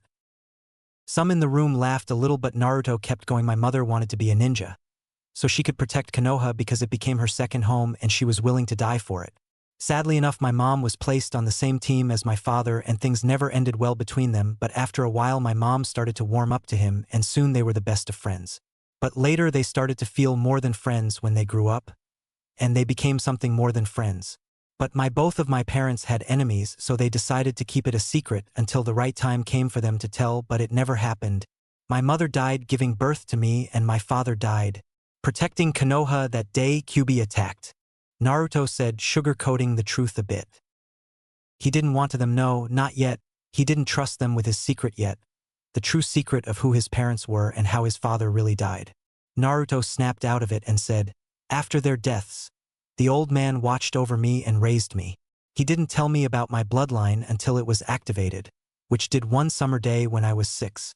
It was the only way to ensure my safety at the time. But after I found out, I knew I was going to be in danger, so growing up, I pretended to act like the fool when I was around people. I just masked myself with a fake smile so no one would know what I really was. In fact, I sometimes hate pretending to be a fool. It makes me mad that I can't be who I really am. Team 7 eyes widened, but before they could say anything, Naruto said, I made a promise to the Hokage when I was a child. I promised that as long as I shall live, no one was going to find out what I really was unless I trusted them. I promised him, but I broke it. I broke it to protect those I cared about. And Naruto clutched his hands softly before saying, and now my secret. Dear God, what am I going to do? What if that spy told someone and the news is spreading? What if he going to go after me or the old man? Naruto's head shot up when he realized this. He was about to make a run for the door as he yelled out, damn it, I need to get home. I need to tell the old man. But before could reach the door, a hand flew out and took his arm. Naruto struggled for a moment before looking back and seeing Kakashi had stopped him. Naruto was mad and was about to yell at him to let him go when Kakashi spoke. Don't worry, Naruto.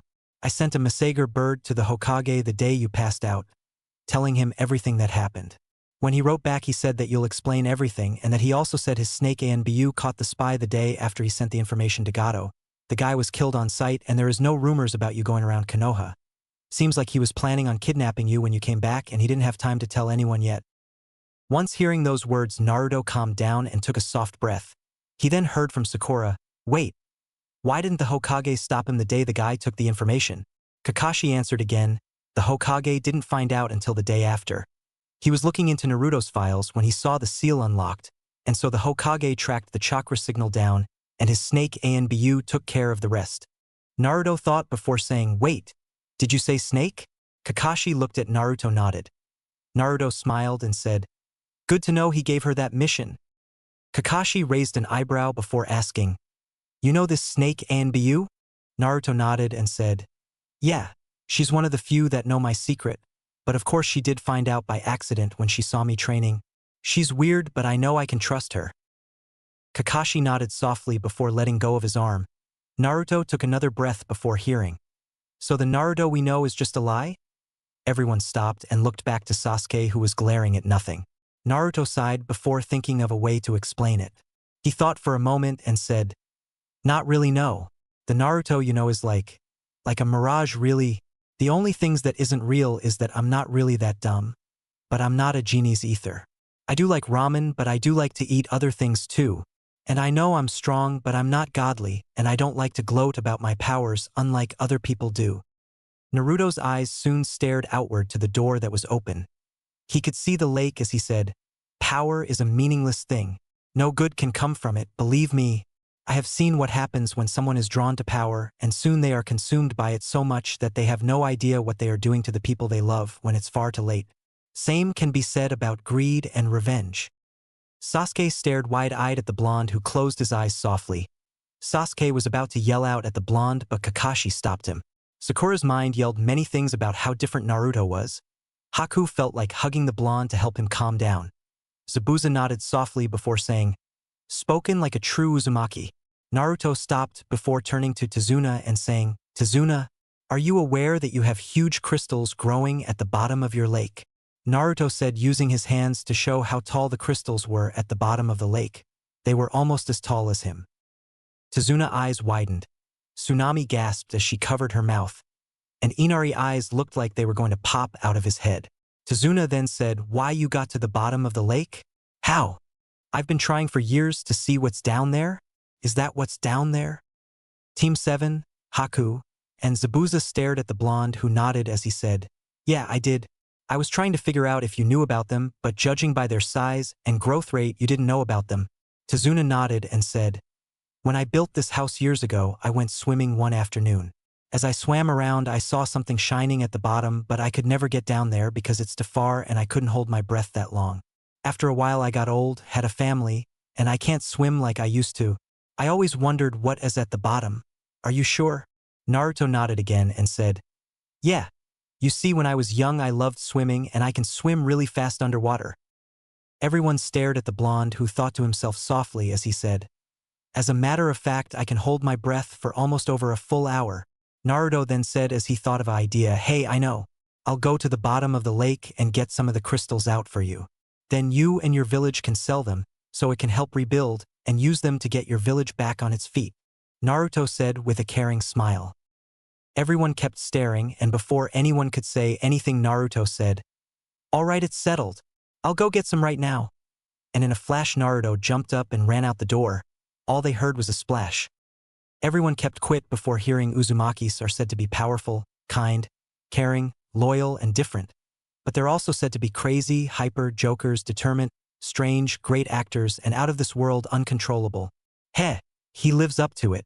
Everyone looked back to Zabuza, who drank some water. He gave them a smirk and said, "I wonder what else he is?" The next few days, Naruto smiled and waved goodbye to the villagers of the small village.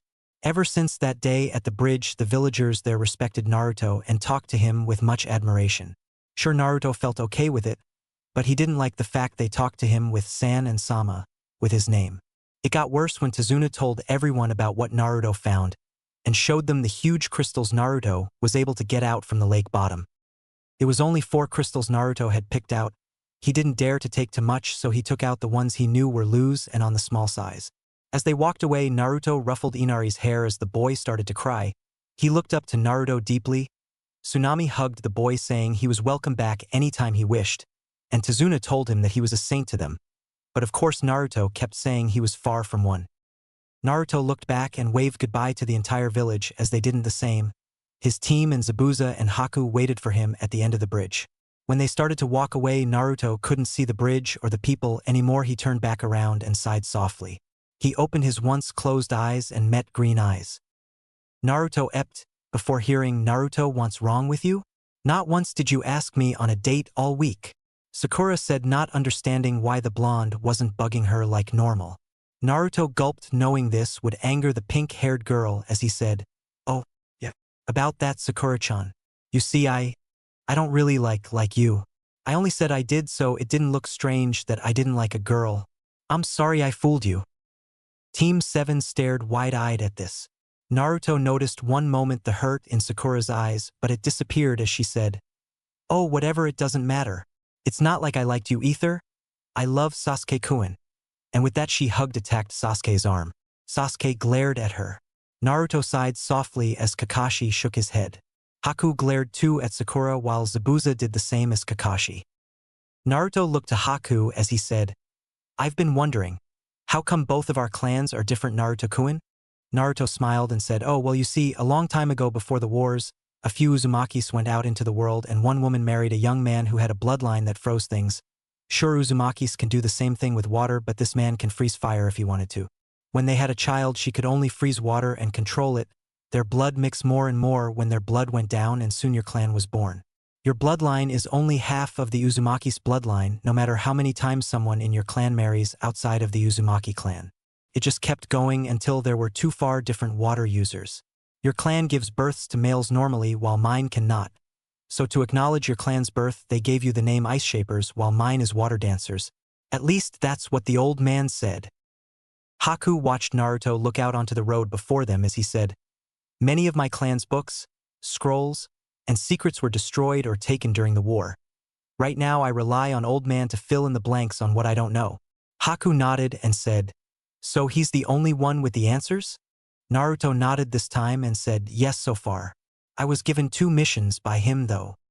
Everyone's eyes stared at Naruto with wonder. "My mission from the old man is to find if any more survivors of my clan is alive out here in this world. If so, I must tell them of Konoha and ask if they want to return with me. The other mission to find any information on my clan's past. Books, scrolls, letters, anything. I'm the only living Uzumaki in Konoha right now," Naruto said with a hurt and sad face. Sakura blinked and was going to ask something, but saw Kakashi give her a look that meant, "Don't ask." Naruto sighed before muttering, "The old man isn't going to be happy." Kakashi gave him a look before asking, "Why?" Naruto stopped muttering and said, "You all know and the entire village knows too. Rumors will be flying around that the water dancers have returned, and since I'm a Konoha nin, it's going to spread like wildfire. Sooner or later the council will find out. I need to talk to him, and all you guys are going to have to show up." Zabuza raised an eyebrow and asked, "All?" Naruto smiled softly and nodded to the sword user as he said, "Yup. And I suggest not to hide from him. He knows where to find people when he wants to." Zabuza and Haku stared at each other for a moment. They both had planned on leaving after making sure the blonde got to Konoha safely, but after hearing those words they thought maybe it was a good idea to see the Hokage. Next few days, they were reaching Konoha and had no trouble on the way there. No attacks or anything. Naruto and Haku were like two of a kind. Both understood how it was like to lose their loved ones and how it felt to only one of a dying clan. Naruto and Zabuza understood each other when it came to protect their loved ones and water justice. Naruto and Kakashi were on good terms now too. Heck, even him and Sakura were on better terms now. Sakura didn't find Naruto that annoying as much, but of course Naruto's prankster side came out once in a while, and that always annoyed her. As for him and Sasuke, it was the same as always, but sometimes it got really bad. Sasuke didn't like the fact Naruto had come from such a powerful family and didn't care for power. It just didn't make sense to him. As they reached the gates, Sakura asked a question that'd been on her mind. "Naruto, where on earth did you get the outfit?" Naruto blinked before looking down to his clothes. He smiled softly and said, "My mom. She made it a long time ago before I was born." Sakura raised an eyebrow before asking again, "How did she know it was going to fit you then?" Naruto smiled once more before saying, "It's a Uzumaki tradition that a expecting mother makes clothes for her children to be. But my mom said in her letter she didn't want to make clothes for me that I'll grow out too fast, so she made me this. I'm shocked as you are that it fits me." Sakura raised an eyebrow again as her inner side yelled, "Okay, but he looks cuter than me. How is that possible? He's a guy, they can't be cuter than a girl." Sakura and the others stared at Naruto, who smiled happily as they reached the gates of Konoha. Chapter 8. Lights Made of Water. The third Hokage heard his doors open and heard the footsteps of 6 people enter. He looked up from the evil paperwork and stared at Team 7, who had brought along 2 newcomers. He smiled softly and said, "Welcome back, Team 7. I hope you didn't have any trouble getting into Konoha with those 2, did you?" Kakashi shook his head and said, "No, Hokage-sama. None whatsoever." The Hokage smiled again and said, "Good. Now Haku and Zabuza, come forward." Both Haku and Zabuza were a bit shocked that the Hokage knew their names but heard now. Don't be alarmed, Naruto-kun told me all about you too in his letter he sent me yesterday. I also know that you both, a village and Team 7 know of Naruto's bloodline. Am I correct? Zabuza and Haku walked a bit to the Hokage. Zabuza nodded slowly. Even though the Hokage was old, he was still a good shinobi and Zabuza didn't want to risk anything. They watched the Hokage take a bit of smoke from his pipe and puff it out. He spoke again. This is a S-class secret. If anyone were to find about Naruto's power, it could end dastardly. Not only for this village safety, but his also. Many people from all over the world wants to see and have a Uzumaki user for many years, and right when we are at a time when people believe they are just a story, this can cause some unwanted trouble. They nodded but heard. But since this is Naruto's secret, it's up to him if he wants it to go around. The Hokage looked to Naruto, who took a breath and looked down. The Hokage then said, if Naruto does not want his secret to go around, then it's best you follow his wish. If not, I'll be sending whoever spilled the secret to my snake Anbu, who will give you the most unpleasant time of your life.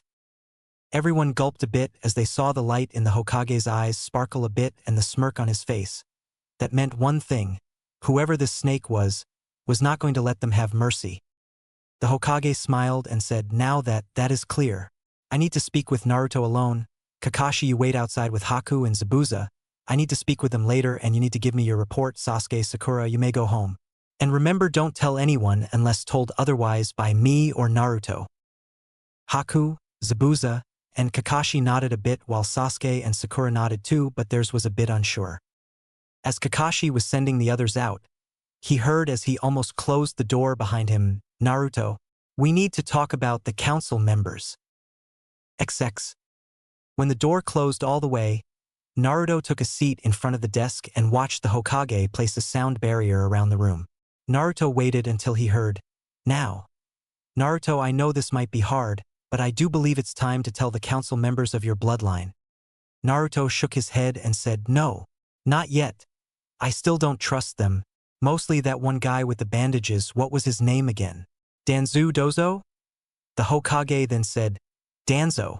Naruto nodded and said, yeah, him. I don't trust him, Gigi. He doesn't seem right. The Hokage nodded and said, I know, I don't either. But Naruto, sooner or later they will hear the rumors from Wave. No doubt about it, and they will figure it out. Naruto nodded a bit but said, okay, I'll think about it.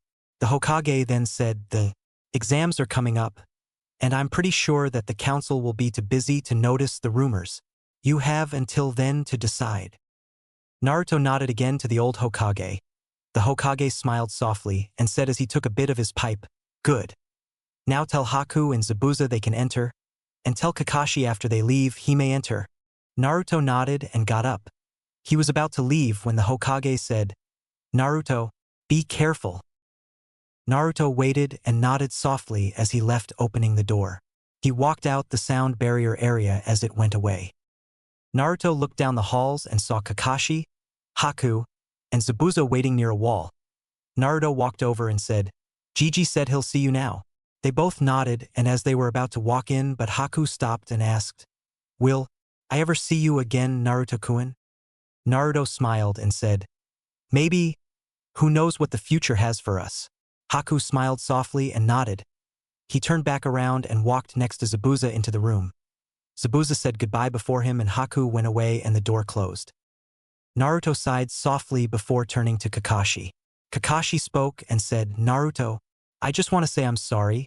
If I would dash, he was cut off when Naruto said, it's okay, Kakashi-sensei. It was my fault. Besides, even if we got to know each other better, I still wouldn't tell you. I made a promise to Gigi and I didn't want to break it. Kakashi was a bit surprised but understood. It was important to keep promises, and if it was a promise was to the Hokage, then it was very important. Naruto smiled to Kakashi as he said, I better get going, sensei. I have to go meet someone. Kakashi nodded a bit before watching his blonde student walk away down the hall. XX. Naruto reached his apartment room inside. He shook his head before walking over to the phone in the hallway. He picked it up and dialed a number. He heard it ring a few seconds before it was picked up. Hello. Naruto waited a bit before saying, hey, Anko, it's me, Naruto. I need you and the others to come by the secret place. It's kind of important. He then heard, "On it, brat. By the way, did you just get in?" Naruto nodded but remembered she couldn't see him over the phone. "Yeah, not too long ago, just come by the secret place also, Anko?" He heard. "Yeah." Naruto smiled and said, "Thanks for what you did." He waited for a moment before hearing, "No problem, brat." He smiled before hearing the phone hang up. Naruto shook his head a bit before walking into his kitchen for food. Anko was the snake ANBU that knew of Naruto's secret. Even though her official rank outside was Special Jounin, her secret rank was ANBU. Only he, the Hokage, and a few others knew of this rank. He ate and soon headed out to the secret place. XX. Naruto reached the Konoha forest and looked around. Making sure no one was following him, he went inside. He walked for a long time before finding himself near a cave entrance. Naruto looked around again and walked into the place. He walked in darkness before light started to shine at him. He smiled a bit as he saw an opening where the sun was shining. When Naruto reached the outside, he saw the shining sun coming from an opening in the Hollow Mountain that only he, the third Hokage, and his friends knew about. Naruto looked out from the opening and saw the area around him. It had green grass, many trees and flowers. Animals were walking around. A lake and waterfall were together. It was paradise to him. It was his paradise. Naruto walked down the stone steps that went down to the ground from the cliff the entrance was on and went straight to the lake in a hurry. When he reached it, he heard, "Damn it to hell, where the fuck is that brat?" Naruto smiled at the voice of Anko. She crossed her arms and looked to the others in the secret paradise. "Anko-san, don't worry. He'll be here soon." A soft meek voice said with a stutter. That voice belonged to Hinata Hyuga, one of the few girls that was ever nice to him back in the day. "I hope he's okay. It must be important if he called us all." Ayam said as her father nodded. "Troublesome. I could be sleeping right now. By the way, where is Ibiki?" "Anko?" The voice of Shikamaru Nara said as he looked up to the sky through the hole. All he got was the answer, "Busy with some spies we found. That's all." "I wonder why Naruto called us all?" Irika asked with wonder as he titled his head. "I hope boss is okay. I heard he just got back from his first real mission today," Konohamaru said as his friends nodded. They all knew of Naruto's bloodline and feared deeply for the blonde's safety. Anko had known because she had found the cave and went inside when she was on one of her missions. When she had reached the lake, she had saw the blonde dancing on the water without chakra. When Naruto had noticed her, he fell into the water and didn't come up for almost an hour because he was cursing to himself for letting someone see him.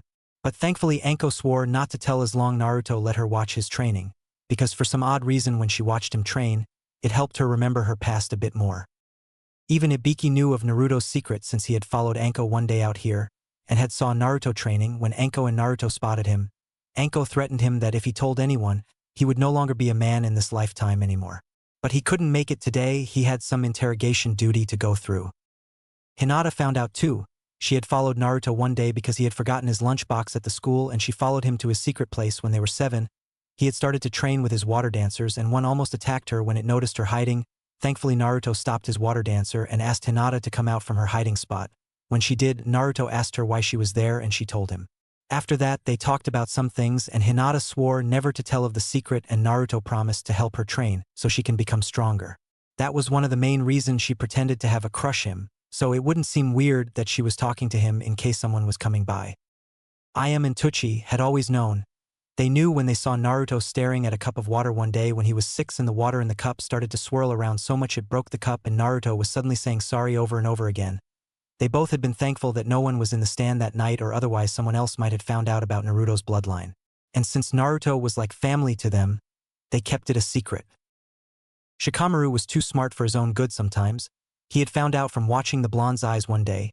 After he, Choji, Kiba, and Naruto snuck out of class, they went to go get some snacks, but the owner kicked them out. Of course, Choji and Kiba yelled at the owner for a good 2 hours that they didn't notice the dull-eyed Naruto sitting on the ground.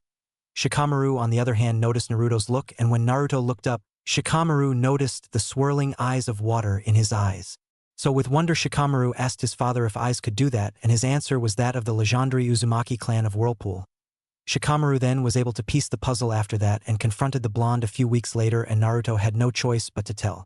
Shikamaru also swore never to tell the secret. Irika found out from that night with Mizuki. After Naruto healed him, the Hokage found them and told him about Naruto's bloodline. He at first felt a bit hurt that Naruto didn't tell him beforehand but understood. He remembered greatly how his mother would go on and on about the legendary Uzumaki clan of Whirlpool and how she told him about how far people went to get their hands on said bloodline. Konohamaru, Udon, and Moegi found out because they were being nosy again. They had went to the Hokage's office one day and overheard Naruto talking about his bloodline. When they heard what bloodline it was, they burst in almost yelling to the skies about that was so cool. When they were able to get the kids to shut up, the Hokage told them about the dangers that came with the bloodline Naruto carried, and they all soon swore to protect Naruto. All in all, they all swore to keep the secret of Naruto Uzumaki a secret until the day Naruto might get the courage to tell the world about himself. But by the way his progresses of finding other members of his clan was going, it didn't look like it was going to be any time soon. They stopped talking when they heard, "Sorry I'm late guys. A lot of stuff happened while I was away." When they looked back, some had blushes on their faces while the others held the urge to go awe at the blonde. They looked at Naruto's outfit and wondered where on earth did Naruto get it. Naruto then said, "Guys, have a bit of an emergency. My team knows about my bloodline." At that Irika, Ayam, Konohamaru, Hinata, and Moegi gasped, while Udon and Tuchi gulped at this. Shikamaru sighed a bit, while Anko quickly took out a kunai saying with a smirk, "So, you want me to dispose of them, huh? Well then, I'll get right to it." Konohamaru, Moegi, and Udon agreed with her and was about to ask her if they can join in on the hunt. Naruto rushed over to Anko and said while waving his arms around trying to stop her, No, it's okay Anko. Please, it's okay. They already talked to Gigi and know what will happen if they dash." Naruto was cut off when Anko gripped his shoulders and said while looking at him in the eyes, "Brat, I need to know how they found out. Tell me now." Naruto groaned and said, Okay, but it will take a while." Anko smirked and said, "We have all day, brat. Now tell the story." He nodded and sat down as the others did the same. XX. Naruto had finished with his tale. He told them what happened at Wave, about the bridge builder, how he met Zabuza and Haku, how Gato found out thanks to his spy. Anko interrupted and said, "Damn bastard, if I only killed him faster." Naruto went on telling them everything up to the point with him and the Hokage. At the end they nodded a bit and understood what was happening. Some started to talk about the thing the Hokage told Naruto. Some didn't think it was a good idea but shook it off when Naruto said he'll think about it more. When Naruto looked out to the water of the lake, he suddenly heard whispering behind him. Naruto turned around just in time to hear Anko say, "Okay, Konohamaru, Udon, Moegi, you guys go get Sasuke and Sakura from their houses. I am, Tuchi, Irika, go find Kakashi. If anything try waiting at the Hokage's office.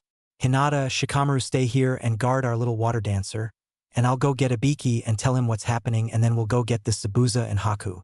We need some time to talk to them." Everyone nodded and ran off. Naruto saw Hinata and Shikamaru stare at Naruto, meaning he wasn't allowed to leave until the others returned. He gave a sigh and muttered out as he laid on the grass, "This isn't going to end well, is it?" All he got was two heads shaking no. XX. Konohamaru, Udon, and Moegi rushed around Konoha looking for Sasuke's and Sakura's homes. When they reached Sakura's house, Konohamaru said to Moegi and Udon, "Okay, when we knock on this door we have to get Sakura to come with us and have to get her to has to tell us where that Uchiha boy lives, okay?" They nodded and Konohamaru knocked on the door. They waited until they heard footsteps.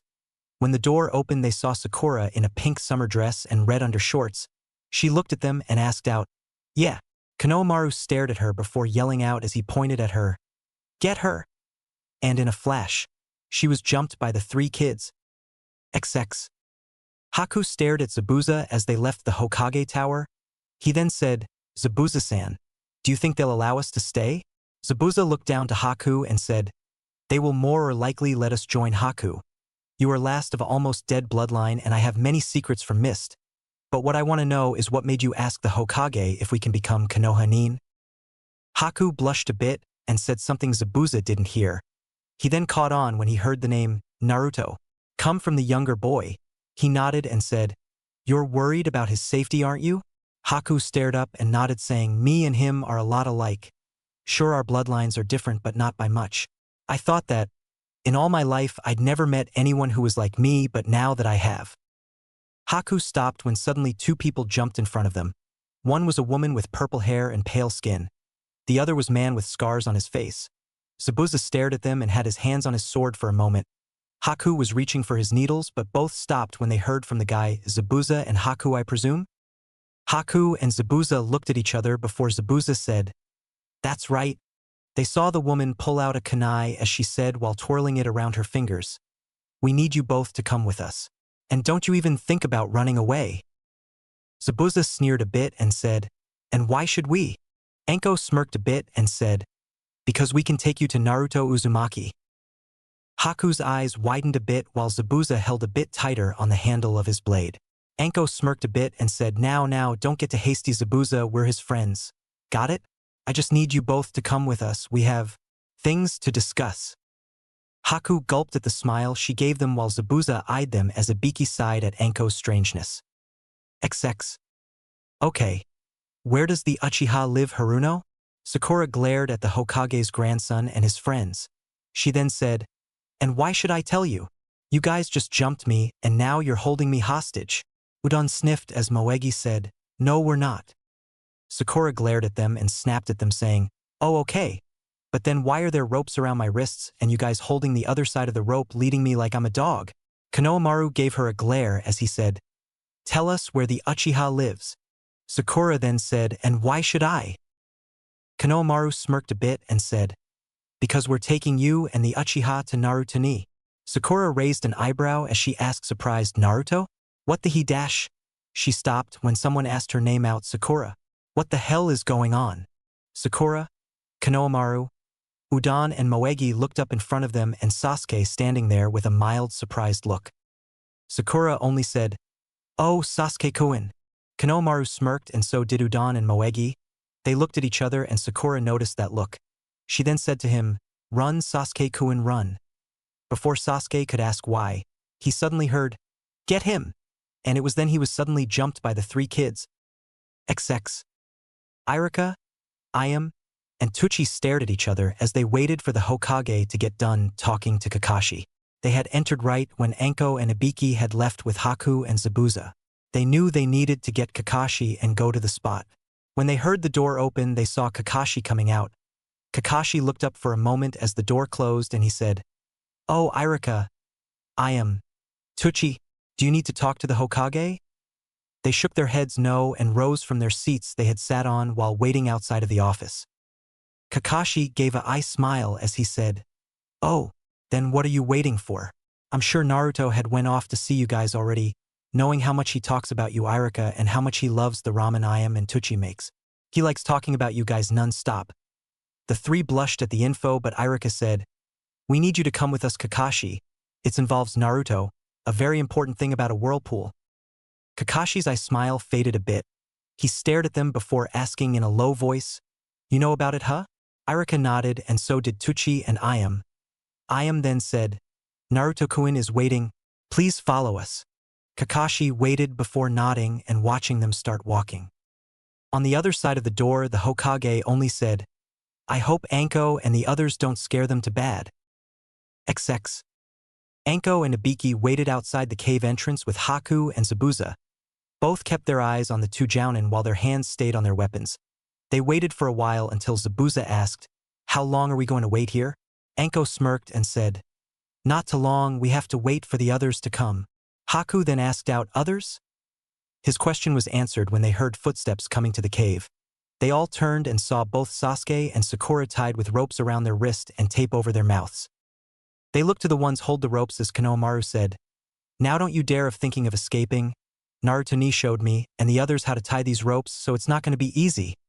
All they heard was muffling and they turned back to see Anko and Ibiki. Konohamaru smiled and said, "Hey Anko, guess what we have?" Anko smirked and said with her grin, "Not bad for three little brats, not bad at all. Maybe I'll show you some prank moves since you got here on time." Ibiki sighed a bit and said, "Anko, don't encourage them. It's bad enough you encouraged Naruto. I don't think Konoha can handle three more." Anko gave a pout and said, "But Naruto stopped when he became a ninja Ibiki. I need more people to spread the pranks." Haku and Zabuza looked at each other and blinked a bit before hearing from Ibiki Anko. If the Hokage found out you're encouraging this behavior to his grandson and friends, think about what he might do. Anko stopped and thought for a second. She had a grin on her face at the idea and chaos they could pull, but it slowly started to turn into a frown before it changed into pure horror. She put her head down and muttered out with a pout, "Fine." The kids pouted while Ibiki shook his head. Sasuke and Sakura glared at the kids before they looked to Haku and Zabuza, who just shrugged. They all stopped when they heard more rustling. Out from the bushes and trees was Irika, Ayam, and Tuchi leading Kakashi. Kakashi blinked before noticing Sasuke and Sakura. Part of him wanted to laugh, but he asked, "Why are my students tied up?" Konohamaru and his friends grinned and said, "Because we didn't want them escape. We're taking them to Naruto ni." Kakashi only shook his head while Sakura and Sasuke yelled at him to get them out. But before he could respond, he heard Anko say, "Okay, listen up." Everyone turned to her. She grinned wildly before saying, "What we are about to show you is top secret. This place is completely untouched by human greed for land, and only a selected few can know about it. This is Naruto's training ground and his home away from home. Tell anybody about this place and I'll make your life a living hell. And I make no promises." She sent a cold glare that rivaled any Uchiha's.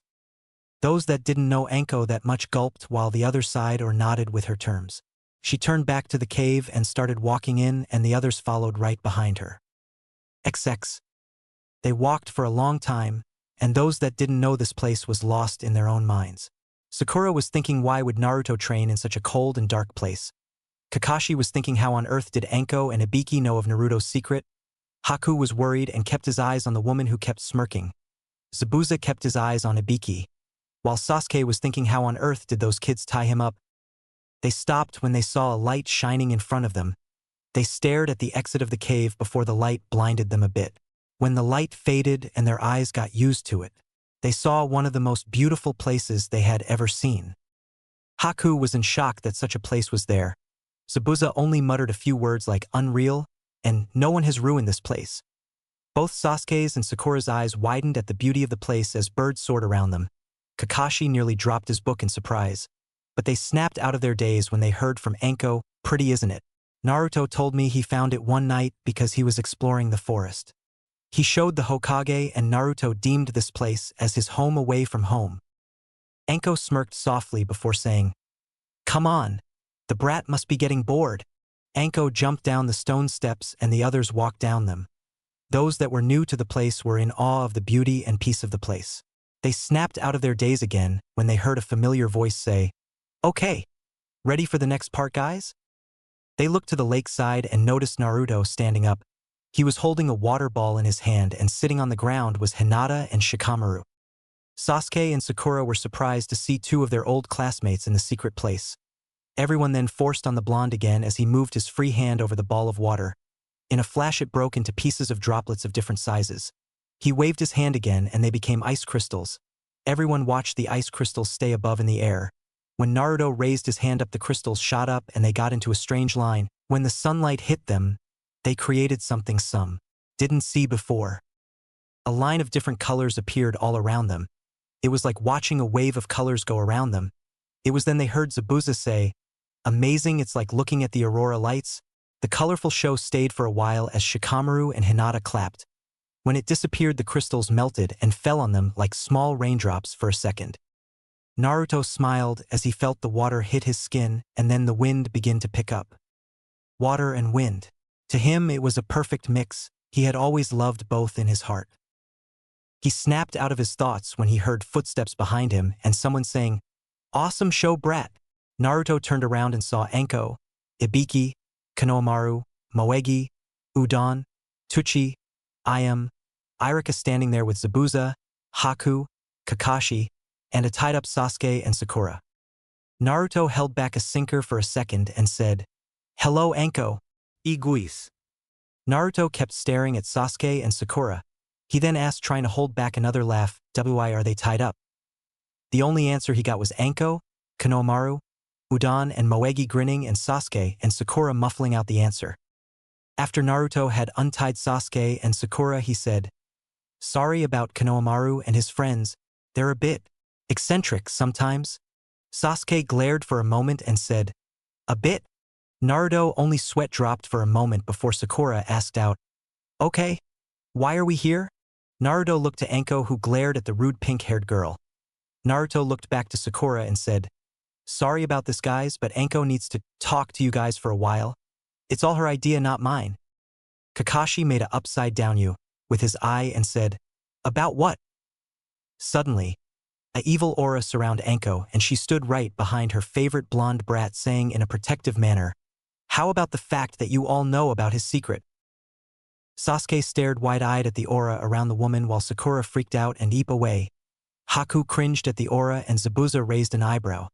Kakashi was used to Anko's aura and only shook his head. Konohamaru, Udon and Moegi ran behind a freaked-out Hinata and Shikamaru, who muttered out troublesome. Ibiki just sighed while Irika, Ayam, and Tuchi moved away from Anko. Naruto gave an uneasy laugh and said while trying to calm his older friend down, "Anko, stop that. I don't think they want to be scarred for the rest of their lives." But it didn't work. Anko moved Naruto out of the way and glared the most evilest glare she had ever done and said, "If any of you idiots hurt him or even tell anyone about the brat's secret, I will personally make your own skin into a new coat for me to wear, and I will use your insides for soup, which I will personally feed to those you care for." Everyone who was scared of Anko nodded a bit, and those that weren't cringed at the treat. She then smirked and said, "Now, welcome to the protectors of Naruto Uzumaki Club. Now that you know his secret, we can all make sure he isn't hurt or used. Also dash." But before Anko could finish, Naruto yelled out in embarrassment, "Anko, I thought I told you, you're not a club." Anko stuck her tongue out at the blonde for a second before saying, "As I was saying, the brat here needs to be protected from everyone and everything. And as seeing that you morons haven't screamed his secret from the rooftops yet, you'll be the rookies." Sakura and a few others that didn't know raised an eyebrow at this. Haku then asked, "Our rookies?" Anko and those that did know nodded. Naruto sighed and just wanted to dig a hole and hide from Anko and her craziness. "Yes. Rookies, you see, the Hokage, Tuchi, and Ayam were one of the first ones that know of Naruto's secret, and since they kept his secret this long, they are the commanders of this club." Naruto shook his head and muttered out, "Anko." She just smiled and said, "They other than Naruto have the right to command the lower ones. I and Ibiki found out a few years after and were in second command along with 3 others who we can't name right now. Then it was Hinata and Shikamaru who found out, so they are third, Irika is fourth, and Konohamaru and his friends are now fifth, now that you guys know." Naruto wanted to once again dig himself into a hole as Anko went on and on about it. He may like her as a sister, but sometimes she was just too crazy. Chapter 9, Water and Sand. Naruto only sighed as he reached his apartment door and opened it. After Anko was done threatening his teammates and friends, they sat down and talked about things. Sasuke and Sakura cornered him about Hinata and Shikamaru, but thankfully the lazy Nin answered their questions as Hinata stuttered out hers. Haku and Zabuza spoke with Irika, Ayam, and Tuchi, who happily answered things. Haku liked Irika the most because he was a kind-hearted man that would do anything to protect his loved ones. Even Zabuza was eyeing Irika a few times. Naruto was surprised when Haku told him that he had asked the Hokage if he and Zabuza could stay in Konoha. When Naruto asked why, all Haku did was smile and Zabuza roll his eyes for a moment. Then Kakashi had asked him how on earth did Irika find out before he did. Then Naruto had to tell Kakashi the story behind that. After hours of talking and explanation about the others, they had all decided that they needed to go home and rest. Naruto reached his room and opened the door with a sigh. He walked in and took off his shoes. He then took off his shirt and flung it to the ground. He stepped near his bed and flopped down on it. He was ready for sleep. That was until he heard, "So, Kit, how's things been since I took my nap and after I healed you?" Naruto mentally glared at the voice but thought, "Kyubi, I want sleep. Go check my memories if you want to know." Also, Anko was using the "I'm gonna kill you" aura again. "I'm warning you now so you don't come crying to me later, okay?" He could hear a sigh of relief in his mind as he heard, "Thanks, Kit. That Anko lady scares me sometimes. Me, the Kyubi, the demon that killed many men and others in one night." Naruto chuckled before thinking, "I know. That's why I'm warning you. Night." All he heard next was, "Night, Kit." XX. Naruto woke up to the sun hitting his face. He blinked a few times before sighing. He slowly rose from his bed and stared outside his window. He looked to the blue sky and closed his eyes, letting the sun warm him up slowly. He opened his eyes when he heard a knock on the door. Blinking a few times, he rose from his bed and walked to the hallway. The knocking grew more. When he reached his door, he opened it and stared into brown eyes that blinked a bit at him. "Naruto?" asked Haku, surprised. Naruto was surprised too and said, "Haku, what are you doing here?" Haku blinked a few times again before saying, "Oh, me and Zabuza got a room in this apartment from the Hokage yesterday. We are living right next door. I was just coming over to ask my new neighbors if we can borrow some eggs. I just didn't expect to see you at the door." Naruto was listening, and when he heard the answer he smiled and said, "Oh, I see. I was wondering why there was noises next door last night, since no one has been living in that apartment room for years." Haku blinked but nodded understanding, but soon heard from Naruto, who opened the door all the way. "Oh, come on in, and I'll go get you guys the eggs." Haku nodded and walked into the room. Haku looked around as he stepped inside the hallway. He looked to his side and saw an open living room. He walked into that and saw the kitchen to his left. Naruto smiled sweetly and walked into the kitchen. Naruto searched his kitchen fridge for a moment before finding the eggs in the back. He smiled and walked to the front and saw Haku staring at a picture. Haku didn't notice Naruto walking back into the living room, but then he heard Naruto ask right behind him, "What are you looking at, Haku-kun?" Haku nearly jumped in the air by the surprise and nearly hit the shelf the picture was on. He looked back to Naruto and said, "Oh, Naruto, I didn't," but stopped when he noticed the smile on Naruto's face. He smiled too and heard, "I got the eggs, Haku-kun." Naruto held up the eggs to the young ice user. He smiled at him before taking them from his hands. Haku and Naruto talked for a while before Haku had to leave. Naruto only said, "Come by any time and bring Zabuza over when you can." Haku smiled and nodded before leaving as he said, "Okay. Bye, Naruto." Naruto waved goodbye to his new friend and watched Haku walk to the next room and opening the door. Naruto closed his door and sighed softly before heading to the living room to sit on the couch. He stopped and looked to the picture that was on the shelf and smiled softly at the redhead, who gave a small rare smile, the blonde-haired girl that grinned, and the boy with brown hair smile at the picture. Standing in the middle and next to the redhead was himself, and by the looks of it him and redhead was about 8 years old, while the other two looked about a year or two older than them. He smiled at the picture before closing his eyes to daydream for a while. XX. A month almost flew by for Team 7, and each day always brought something new for them. Now that Naruto wasn't so tense around his teammates, he finally calmed down and had control of himself and of his chakra. When Kakashi asked him how did them not knowing his secret affect his chakra control, Naruto told him that his chakra was more connected to his emotion than any other people around the world. He told them when he got mad his chakra would flare and spark, when he was sad his chakra would dampen and fade. As for fear, his chakra would jumble around and act crazy. Naruto told them he was afraid of what they would do if they found out about his power, so his chakra would run around crazy, always giving him a hard time. Kakashi wanted to see what the blonde could really do, so he had both Sasuke and Sakura test him. The result amazed Kakashi. Right when Sakura was going to punch Naruto, Naruto dodged and created a water ball that captured her. When Naruto asked her to give up, she refused and passed out in the water ball from lack of air. Thankfully, Naruto released her before she could die in the water ball. As for Sasuke, he put up more of a fight. He tried to keep up with Naruto, but the young Uzumaki was very fast. Soon enough their battle started to take place on the lake they were near, and Naruto had no trouble water walking. But what shocked Kakashi the most was the fact that Naruto didn't need chakra to stand on the water. Sasuke couldn't get to Naruto, so he tried to hit him with some fire justice. Sad to say that didn't work. Naruto moved the water up from the lake, and that would make the fire vanish into steam. Suddenly, during the match, Naruto placed his hand on the water, and out of the water was his water dancers. The water dancers turned to ice dancers and would attack Sasuke many times. In the end, Sasuke was pinned to the ground by strong and huge icicles. So, Kakashi called the match, making Naruto the winner, much to Sakura's protest, Sasuke's annoyance, and Naruto's wonder. Naruto sighed a little as Kakashi left them, and suddenly Naruto was seeing green eyes in front of his sky blue ones. He epped and nearly jumped out of his skin by the sudden closeness that Sakura was. She seemed annoyed, wondering, and questioning. She then said, "Naruto, why aren't you as hyper as you were before?" This seemed to question her for a while. The Naruto she was used to was loud, crazy, and just plain idiotic.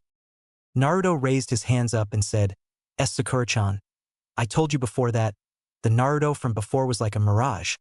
Now that I don't have to hide my secret from you guys anymore, I can finally calm down. I do like to get hyper Sakura-chan, but I do have a calmer side. Naruto watched as Sakura thought about it and nodded accepting it. But both stopped when Sasuke walked past them. Sakura watched Sasuke before running off to follow him in hopes of getting a date. Naruto only chuckled before heading into the village, away from their training grounds. XX. Naruto noticed how some villagers were staring at him with strange looks, and he titled his head not understand why they were staring at him like that. Was there something on his face? Some villagers, mostly girls around his age, seemed to blushing and giggling at his new looks, and many of the older ones did a double take. It had been going on like this for a month. Ever since Naruto returned to Konoha, he sighed a little but stopped when he heard something behind him. He sighed again and behind only to see a box painted to look like a rock. Only thing was that it was square and it had 2 holes for eyes on it. Naruto's sweat dropped and said, Konohamaru-kun, Moegi-chan, Udon-kun, rocks aren't square and they don't have eyes, you know. Suddenly the box was up in smoke and Konohamaru said with a triumphant voice, Haha, I knew making you our boss was the best idea ever, because only you could see past this great disguise. Naruto's sweat dropped at this and suddenly heard coughing from the kids and Konohamaru saying, Ack, Udonyu used too much smoke in that smoke bomb. When the smoke cleared, the kids smiled and got into their Konohamaru crops.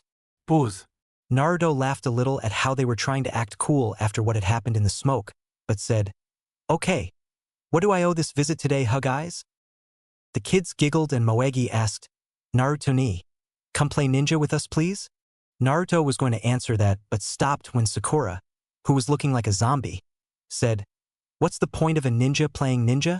Sakura seemed annoyed and depressed after being told by Sasuke that she was lower than Naruto when it came to power and that she should just stop trying to get him to like her because he didn't like weak people. Naruto was going to answer to that too, but suddenly Konohamaru glared and said, Shut it, Haruno, you're just mad because you're not as cool as Naruto-ni. Naruto gave an irritated sigh at Konohamaru as him and Sakura got into a glaring match.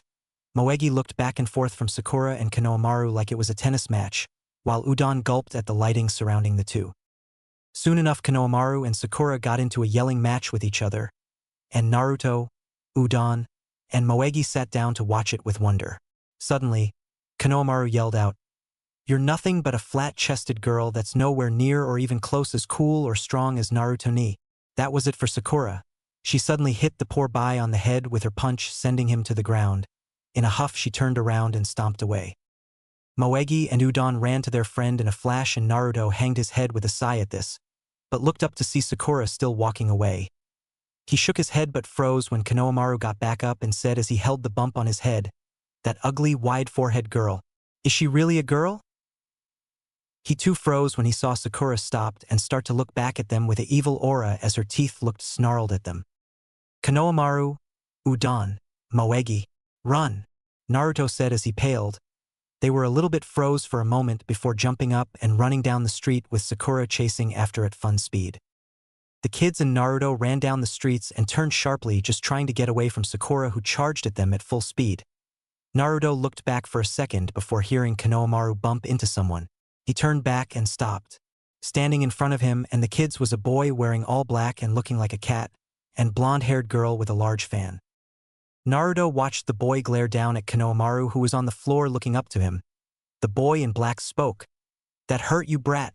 And before anyone could do anything, the boy in black picked Konohamaru up his scarf, then the girl next to him said to the boy in black, Stop it. We're going to get scolded later. Sakura, who had stopped her chasing, had to think fast and she said, I'm sorry. I was joking around, so. She thought in her head, Who are these people? She turned to Naruto for help but noticed the look on his face. It was a look of wonder and question.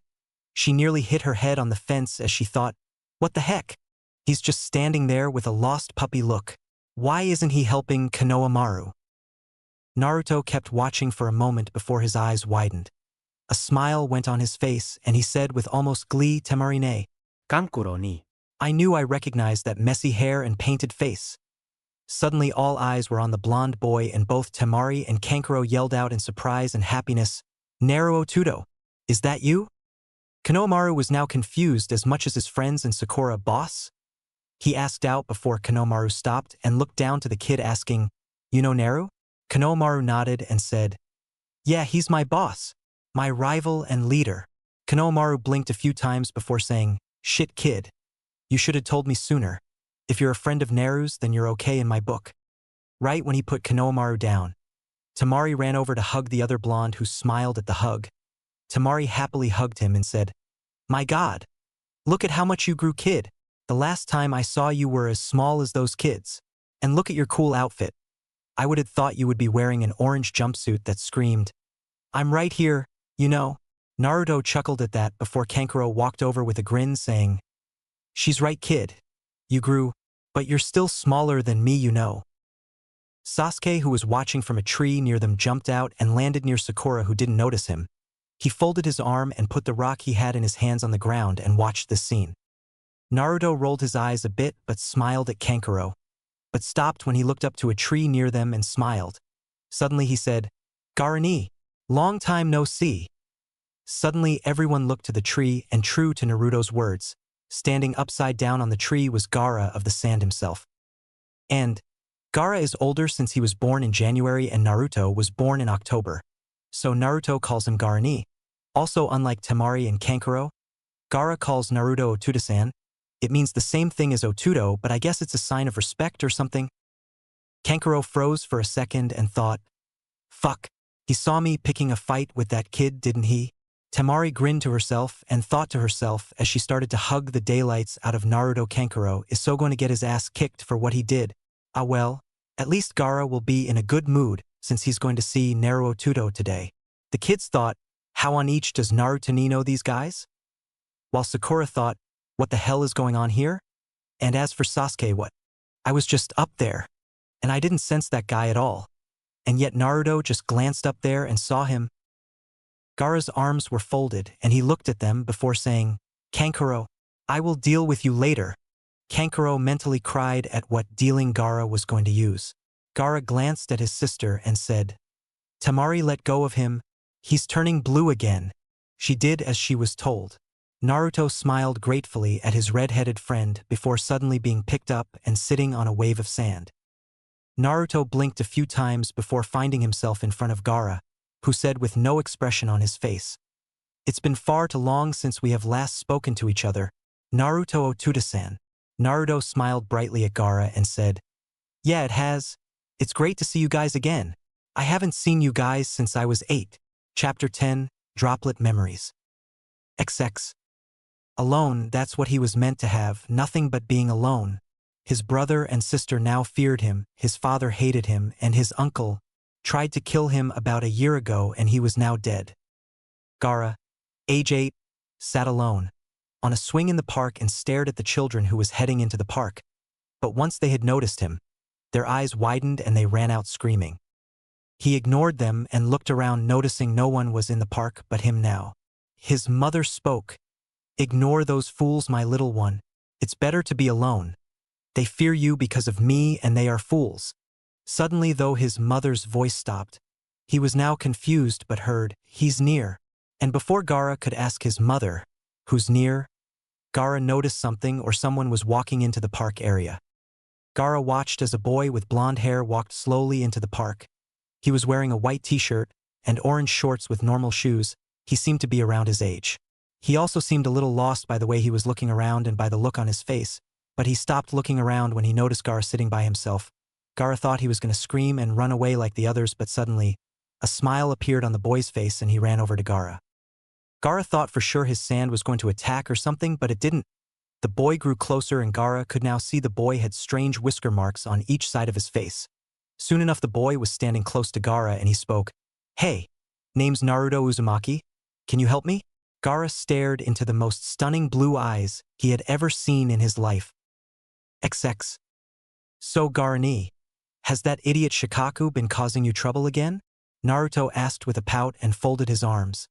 Gaara let out a small chuckle and said, "No, he hasn't. Are you still mad at Mother? From all those years ago, Naruto Otuda-san?" Naruto's face glowed red and a pout appeared on his lips. He then said with a glare, "Yes. What he did was not cool. It was embarrassing, Garani." Sasuke, down below, was irked at what Naruto said and by the look on his face. Gaara chuckled again as he said, Now. Mother said he was sorry, and that he wouldn't try anything again until you were older.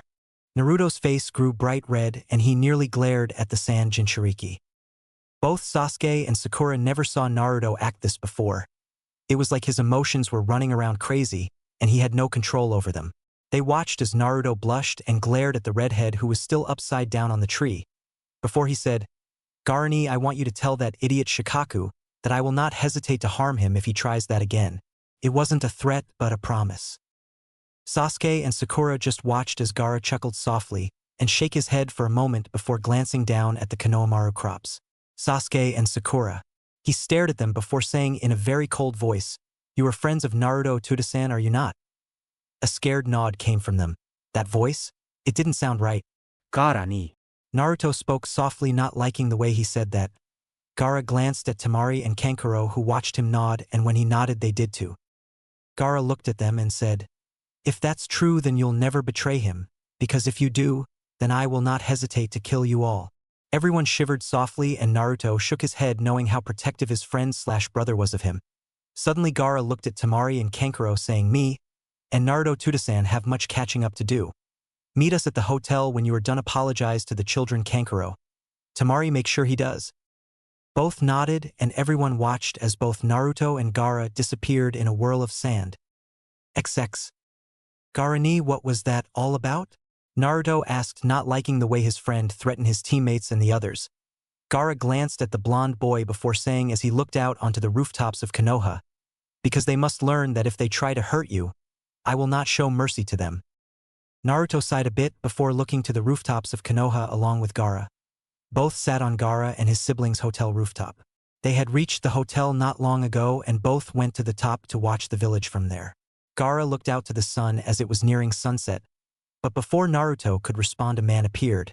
He had a long white piece of cloth hanging over his face and had a sand headband on. Baki stared at Gaara. He nearly froze by the look of calmness on Gaara's face and how relaxed Gaara was now. Baki, what do you want?